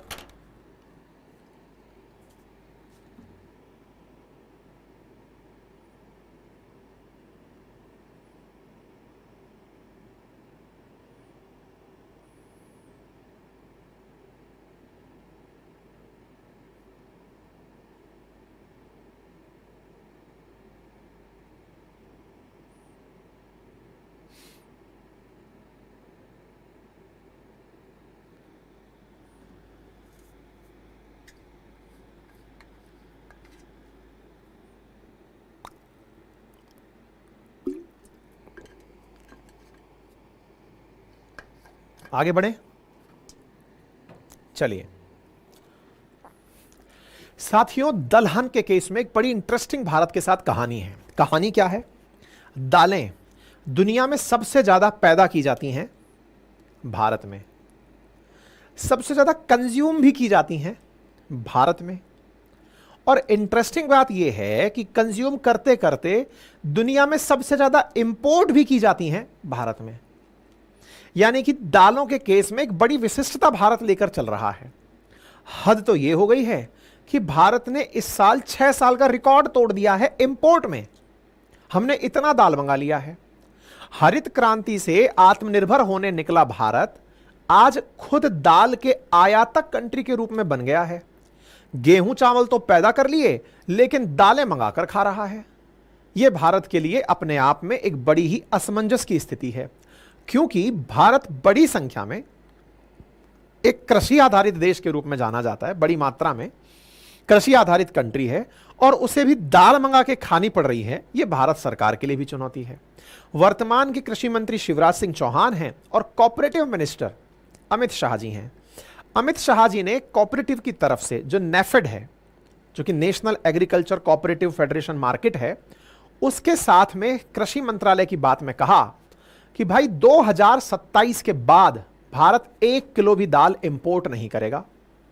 तो न्यूज तो बड़ी बनी कि दुनिया का लार्जेस्ट इंपोर्टर कंट्री, जो कि लगभग 3 बिलियन से ऊपर की वो मंगा रहा है, अभी भी 3000 करोड़ की अप्रैल में दाल मंगा चुका है।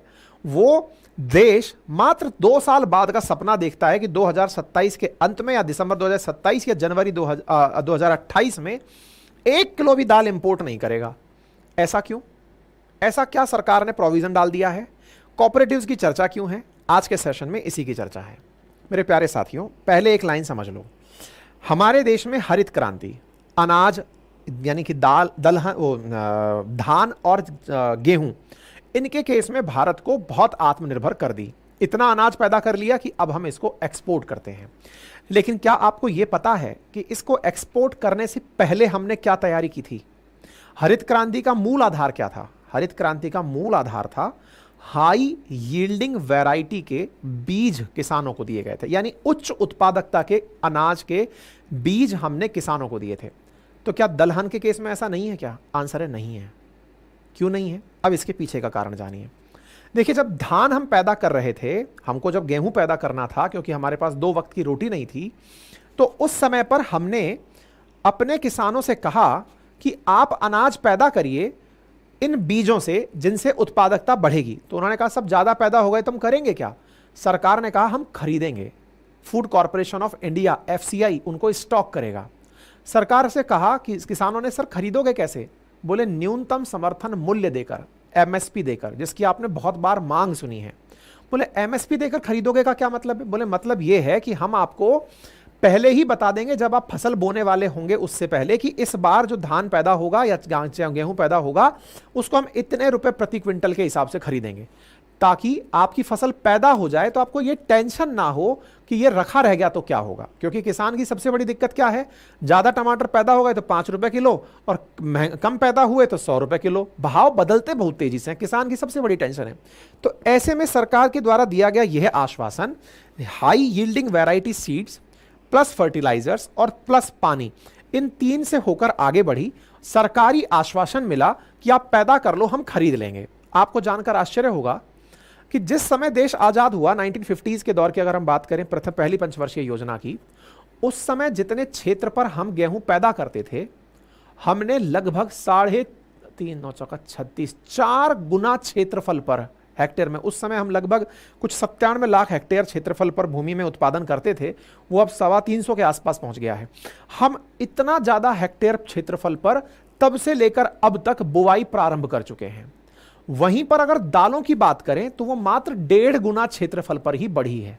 दूसरी इंटरेस्टिंग बात जानो, जिस समय हरित क्रांति की लड़ाई चल रही थी उस समय दालों की उत्पादकता तुलनात्मक रूप से ज्यादा होती थी। उत्पादकता से मतलब, सॉरी, प्रोडक्टिविटी की बात नहीं कर रहा हूं, हम उस समय की आबादी के हिसाब से ज्यादा दाल पैदा कर रहे थे। आज हम कम दाल पैदा कर रहे हैं। कारण क्योंकि हमारी सरकारी नीतियों ने किसानों को इसके लिए समर्थन मूल्य का जो कहानी सुनाया कि तुम पैदा करो हम खरीद लेंगे, किसान सिक्योर होकर के वही बोने लगा। परिणाम क्या निकला? हम दाल के दुनिया में आज होने को तो सबसे ज्यादा बड़े प्रोड्यूसर हैं, लेकिन इंपोर्टर भी हम सबसे ज्यादा बनकर बैठे हैं। इंपोर्ट में हाल ही में सरकारी एक नियम और काम का रहा, और वो ये रहा कि सरकार ने इंपोर्ट में ड्यूटी में रिलैक्सेशन दे दिया, जिसके चलते तो हमारे इंपोर्टर्स ने भर भर के दालें मंगा ली। दालें मंगाने में हमने कनाडा से दाल मंगाई। अच्छा, इंटरेस्टिंग बात बताता हूं, जहां भारत में प्रति हेक्टेयर के अंदर अगर उत्पादकता 900 किलो के आसपास है, तो कनाडा में यही जस्ट डबल है। यानी कि वहां पर जो उत्पादकता है प्रति हेक्टेयर पर, वो भारत से लगभग दुगनी है। अर्थात बड़े फेलियर्स में भारत सरकार के द्वारा दलहन को MSP ना दिया जाना, नंबर 1। दूसरा, वैज्ञानिकों के द्वारा भी ऐसे बीज ना उत्पादित किया जाना जिससे कि उत्पादकता बढ़े। ये दोनों वो संयुक्त प्रभाव रहे जिनकी वजह से भारत में दालों का इंपोर्ट होने लगा। और रही सही कसर हमारे इंपोर्ट ड्यूटीज ने पूरी कर दी कि चलो जब सस्ते में मिल रहा है तो महंगे से क्यों खरीदें, बाहर से ही खरीद लेंगे। अब ऐसा क्या करने जा रही है सरकार? जब लगभग $3 बिलियन हम खर्च दाल मंगाने में लास्ट ईयर खर्च चुके, 6 साल का हाईएस्ट हम टच कर गए हैं। दाल में हम इंपोर्टर बन गए हैं। आज तुअर की दाल हो, उड़द की दाल हो, मसूर की दाल हो, ये मंगा के खा रहे हैं। ऐसा क्या हो रहा है भाई?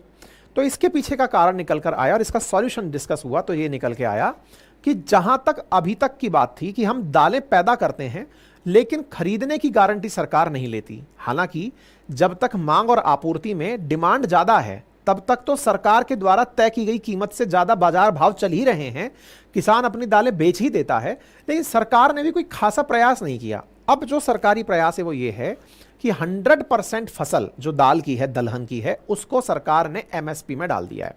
कहा है कि आप दाल पैदा करिए, ना बिके तो पूरी की पूरी दाल आप सरकार को बेच दीजिए। यानी इस चिंता में मत रहिए कि दाल का कोई न्यूनतम समर्थन मूल्य नहीं है, ज्यादा पैदा होगी तो क्या होगा, चिंता मत करो। भारत के साथ सकारात्मक चीज क्या है कि भारत में दाल तीनों समय पर पैदा की जाती है, यानी तीनों फसलों में, रबी, जायद और खरीफ, तीनों ही समय पर दालें उत्पादित की जाती हैं। इसका मतलब भारत दाल में आत्मनिर्भर बनने की सारी चीजें रखता है।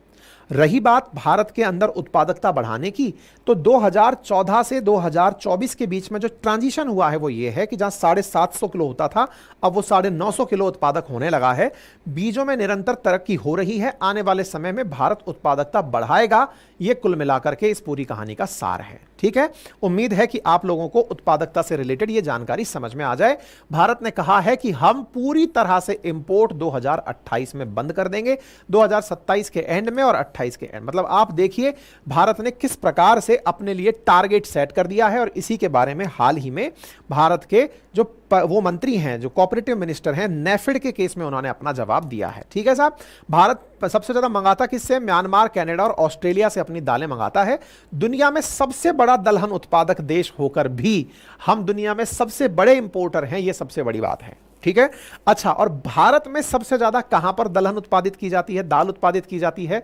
तो आंसर है मध्य प्रदेश, नंबर 2 पर महाराष्ट्र और नंबर 3 पर राजस्थान का नाम आता है। ठीक है, भारत में सबसे ज्यादा चना उत्पादित किया जाता है। दुनिया में उत्पादित होने वाली कुल दालों का 25% भारत उत्पादित करता है, लेकिन चूंकि भारत के लोगों का मेजर डाइटरी हैबिट में प्रोटीन का जो सोर्स है वो दालें होती हैं, इस कारण से हमारे लिए दाल रोटी का कल्चर है और हमारे शाकाहारी अधिकांश लोग दालों पर निर्भर हैं। ऐसे में हमको दाल मंगाकर खानी पड़ती है। दुनिया भर के देशों में ऐसा क्यों नहीं है, इसके पीछे का कारण है बहुत सारे लोग नॉन वेजिटेरियन भी हैं जो कि प्रोटीन का सोर्स कहीं और से तलाश लेते हैं। हमारे देश में प्रोटीन के मेजर सोर्स में दाल रोटी को काउंट किया जाता है। तो संभवतः आप लोगों को यह बात समझ में आई हो, जिसको मैंने आप लोगों को बताने का प्रयास किया है। भारत ने वर्ष 2023 में 1.9 मिलियन टन तुहड़ की दाल और उड़द की दाल भारत की आवश्यकता की पूर्ति के लिए Mozambique, Malawi, Tanzania, Myanmar, Canada, Australia यहां से इंपोर्ट की। मेरे प्यारे साथियों, दुनिया में वर्ल्ड पल्स डे 10 फरवरी को मनाया जाता है और भारत में मध्य प्रदेश दाल को सबसे ज्यादा, यानी दुनिया का कुल 25% भारत में दाल उत्पादित होता है और भारत का 21% अकेले मध्य प्रदेश में दाल का उत्पादन होता है। तो भारत का जो लगभग मध्य वाला हिस्सा है, मध्य प्रदेश, महाराष्ट्र, राजस्थान, उत्तर प्रदेश, ये प्रमुख क्षेत्र हैं जहां दालों को उत्पादित किया जाता है। यानी 20 से लेकर 35 लाख टन तक भारत के अंदर दालों का उत्पादन इन्हीं क्षेत्रों के अंदर किया जाता है। टॉप दाल प्रोड्यूसिंग स्टेट्स के अंदर यही है। ठीक है, केंद्रीय कृषि मंत्रालय की अगर बात माने तो भारत ने सिर्फ 8,000 करोड़ की दालों का आयात जहां 2018-19 में किया था, वही 23-24 में 31,000 करोड़ का हो गया। यानी दालों का जो इंपोर्ट बिल है ना, वो रॉकेट की तरह बढ़ा है। आप इधर देखें, अकेले अप्रैल के अंदर अगर हम बात करें तो 3,000 करोड़ का हम मतलब अप्रैल में दाल मंगा चुके हैं। आपके सामने ये आंकड़े हैं, आप जरा इन आंकड़ों पर नजर डालें तो भारत ने 24-25 के अंदर इस हिसाब से लगभग इतनी दाल मंगाने का लक्ष्य रख लिया है, जो कि निरंतर पुराने लक्ष्य से बहुत ऊपर जा रहा है। यानी कि भारत अप्रैल महीने में जब 3,429 करोड़ की दाल मंगा चुका है, तो यह दर्शाता है कि इस बार हम लोग सारे रिकॉर्ड लगभग 3 गुना तक हम दाल का इंपोर्ट करने वाले हैं। इसके पीछे बड़ा कारण हमने इंपोर्ट ड्यूटी का कम होना बताया है।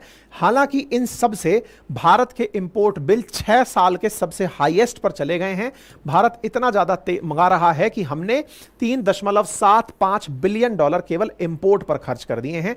यह सबसे इंपॉर्टेंट बात है। तो हमने कारण खोजे कि साहब ऐसा क्यों हो रहा है, तो बोले साहब कारण में हो सकता है कि भारत के किसान खेती ना कर रहे हो। हाँ, यह बात तो सच है कि किसान खेती नहीं कर रहे, लेकिन खेती दलहन की नहीं कर रहे, उसकी जगह वो किसी और फसल को तवज्जो दे रहे हैं जिसमें धान और गेहूं का नाम आता है। इसके लिए केंद्रीय कृषि मंत्रालय का यह आंकड़ा देखिए, 2020-21 में जहां 287 लाख हेक्टेयर में दलहन की फसलें बोई गई थी, वहीं 23-24 में यह आंकड़ा घट गया है। अर्थात भारत सरकार के द्वारा द्वारा प्रोत्साहन में संभवतः कमी रही होगी, तभी मात्र 3 साल में दलहन को पैदा करने का जो रकबा है, जो क्षेत्र है, वो घटा है। और वो घट गया कितना? 17 lakh hectare ton. 17 lakh hectare क्षेत्र जो है वो कम रहा है।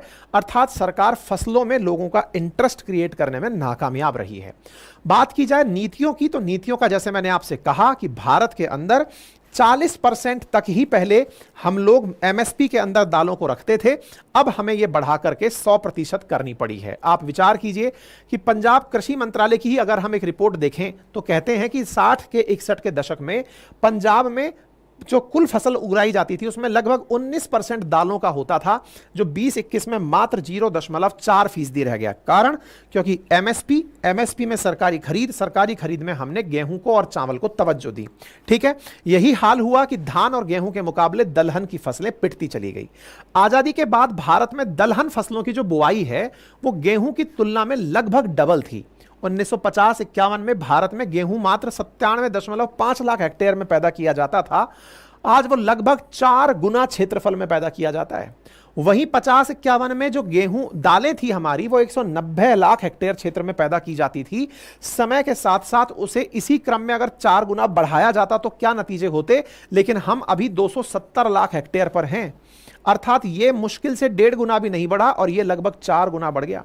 इसका मतलब यह है कि गेहूं का समर्थन मूल्य, गेहूं की आवश्यकता, गेहूं की अंतर्राष्ट्रीय डिमांड, गेहूं की उच्च उत्पादकता, ये वो कारण बने जिससे गेहूं को पसंद किया गया और दालों को इग्नोर किया गया।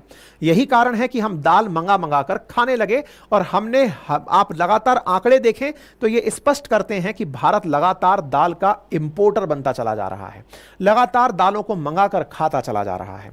अब बड़ा सवाल यहां पर कृषि के वैज्ञानिकों पर भी उठा और वो ये है कि जहां कनाडा जैसा देश अपनी उच्च उत्पादकता के लिए जाने जाते हैं, जहां पर प्रति हेक्टेयर के हिसाब से कनाडा के अंदर 1950 किलो दाल पैदा होती है, भारत में यह दाल मात्र 907 किलो प्रति हेक्टेयर है। अर्थात हमारा कहीं ना कहीं वैज्ञानिकों ने भी इसमें रुचि कम दिखाई। वो कम क्षेत्रफल पर ज्यादा दालें उत्पादित करने की फसलें जब ऑलरेडी दुनिया में बन रही है, जैसे नॉर्मन बोरलॉग की बात करते हैं, भारत में विश्वनाथन की बात करते हैं, कहते हैं कि साहब हमने यहां पर हरित क्रांति ले आए थे, तो भाई ऐसी ही दालहन क्रांति भी लाई जा सकती है। विज्ञान के अंदर कनाडा से भी अगर आपको यह सीखना है कि वो कौन सी तकनीक है, वो कौन सा बीज उत्पादित करते हैं, आप भी यहां पर कर सकते हैं। इससे भी आगे बढ़ा जा सकता है। अर्थात दुनिया में भारत भले ही उच्च मतलब बड़े उत्पादन के लिए जाना जाता हो, लेकिन उत्पादकता अधिक नहीं है। उत्पादकता के मामले में कनाडा भारत से आगे है। हम अगर मात्रा की बात करें तो दुनिया में सबसे ज्यादा हम पैदा करते हैं, फिर कनाडा आता है। लेकिन अल्टीमेटली समझने की बात यह है कि प्रति हेक्टेयर जो उत्पादन है वो हमारे यहां से चीन में, कनाडा में ज्यादा है। इसी कारण से मांग और आपूर्ति का यह हाल बिगड़ता है। और इस हाल के बिगड़ते हुए जहां 21-22 में दाल की मांग 267.2 लाख थी और उसकी आपूर्ति महज 243.5 लाख टन थी, अर्थात हमें इतना मंगाकर ही खाना पड़ा। आयोग का मानना है, फूड आयोग का मानना है कि 2028-29 में भारत की यह मांग बढ़कर 318 हो जाएगी और उसके एवज में आपूर्ति 297 में ही रहेगी। ऐसे में 20.4 लाख टन का गैप हो सकता है वर्तमान नीतियों के चलते। इसलिए आवश्यकता है कि सरकार इसको काउंटर करने के लिए किसानों को इस काम के लिए उत्पादकता बढ़ाने वाले बीज दे और उनकी फसल को खरीदने के लिए पूरी तरह आश्वासन दे। और सरकार ने वो दे दिया है। सरकार ने कहा है कि अब 100% हम आपकी फसल खरीदने को तैयार हैं, आप बढ़िया से उत्पादन करिए। लेकिन क्या किसान अभी भी करेगा? तो बड़ा सवाल है कि साहब, जो 1 हेक्टेयर से दाल पैदा होती है उसकी कीमत और 1 हेक्टेयर से जो गेहूं पैदा होता है इसकी कीमत, अगर इन दोनों की कीमत मतलब कुल मूल्य की बात करते हैं, कीमत हटाइए, मूल्य की बात करते हैं। मान लीजिए 2000 किलो गेहूं पैदा हुआ, 2000 किलो गेहूं एक्स अमाउंट का था, और अगर दाल की वजह से जो दाल कम पैदा हुई तो भाव जो मिले, ये दोनों भाव जब तक एक दूसरे को कॉम्पीट नहीं करेंगे, तब तक किसान इसके प्रति आकर्षित नहीं होगा। आवश्यकता है कि फसल का दाम किसानों को प्रॉपर तरीके से मिले, यह सरकार सुनिश्चित करे। भारत के अंदर जो एरिया घटा है यह चिंता की बात है, 270 लाख हेक्टेयर ही रह गया है, यह बड़ी बात है। और उत्पादकता भी हमको बढ़ाने की अब आवश्यकता है। संभवतः अब आप लोगों को यह बात समझ में आ गई हो। ठीक है साहब, ये सारी बातें मैंने बता दी है। सरकार की खरीद गारंटी आ चुकी है। सरकार ने अब अमित शाह जी के द्वारा जो बयान दिया गया है वो इसके लिए कृषि आयोग के साथ मिलकर काम करने का दिया गया। बाकी दालों के बारे में जान लो, कितना समय मतलब टेम्परेचर चाहिए होता होता है, कितनी रेनफॉल चाहिए होती है और किस तरह की मिट्टी चाहिए होती है जिससे हम दाल पैदा कर सकते हैं। सरकार के द्वारा पल्सेस को बढ़ावा देने के लिए नेशनल फूड सिक्योरिटी मिशन को बढ़ावा दिया गया है। प्रधानमंत्री अन्नदाता आय सुरक्षा संरक्षण जो अभियान है उसको बढ़ावा दिया गया है। ICAR को भी कहा गया है कि भैया बढ़िया बीज बनाओ ताकि उत्पादकता बढ़ सके, और दालों की समस्या को हल करने के लिए किसानों को दालों की विविधीकरण के लिए, सिंचाई की सुविधाओं के लिए अग्रसित सरकार के द्वारा किया जा रहा है। तो संभवतः आप लोगों को यह जानकारी समझ में आई हो, काफी काम की है, इस पर आप ध्यान दे सकते हैं। डन।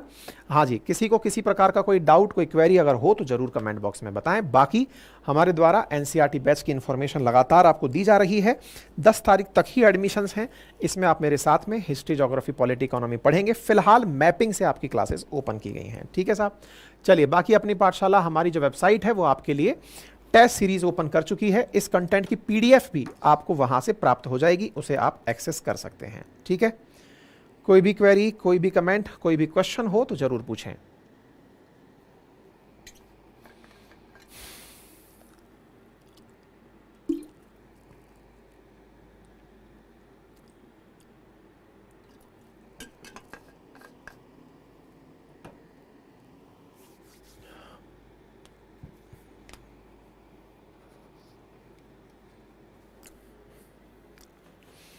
डन। BPSC का टेस्ट सीरीज अवधेश आ चुका है भैया। अपनी पाठशाला.com वेबसाइट पर जाओ, बहुत ही नॉमिनल कीमत पर आपके लिए BPSC के लगभग 100 से अधिक टेस्ट रखे गए हैं, जाकर आप देख सकते हैं, है ना। और वेबसाइट पर विजिट करना हैबिट डाल लो, क्योंकि इस कंटेंट की PDF भी आपको अपनी पाठशाला.com वेबसाइट पर मिल जाएगी।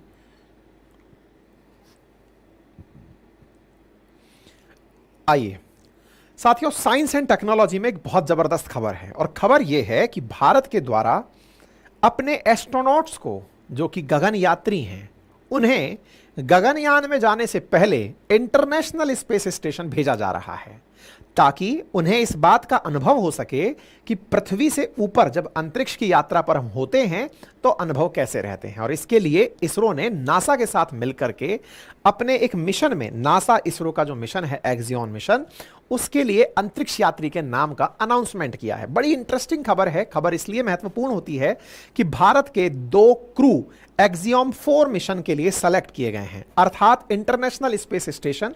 जिस प्रकार से पहले राकेश शर्मा जी भारत की तरफ से 1984 में अंतरिक्ष में जा चुके हैं, ऐसी ही यात्रा पर भारत के 2 क्रू मेंबर्स को सेलेक्ट किया गया, जिनमें से प्राथमिकता पर पहले एक को भेजा जाएगा। अगर पहले वाला व्यक्ति जाने के लिए उपलब्ध नहीं होता तो फिर उनके स्थान पर बैकअप में दूसरे व्यक्ति को रखा गया है।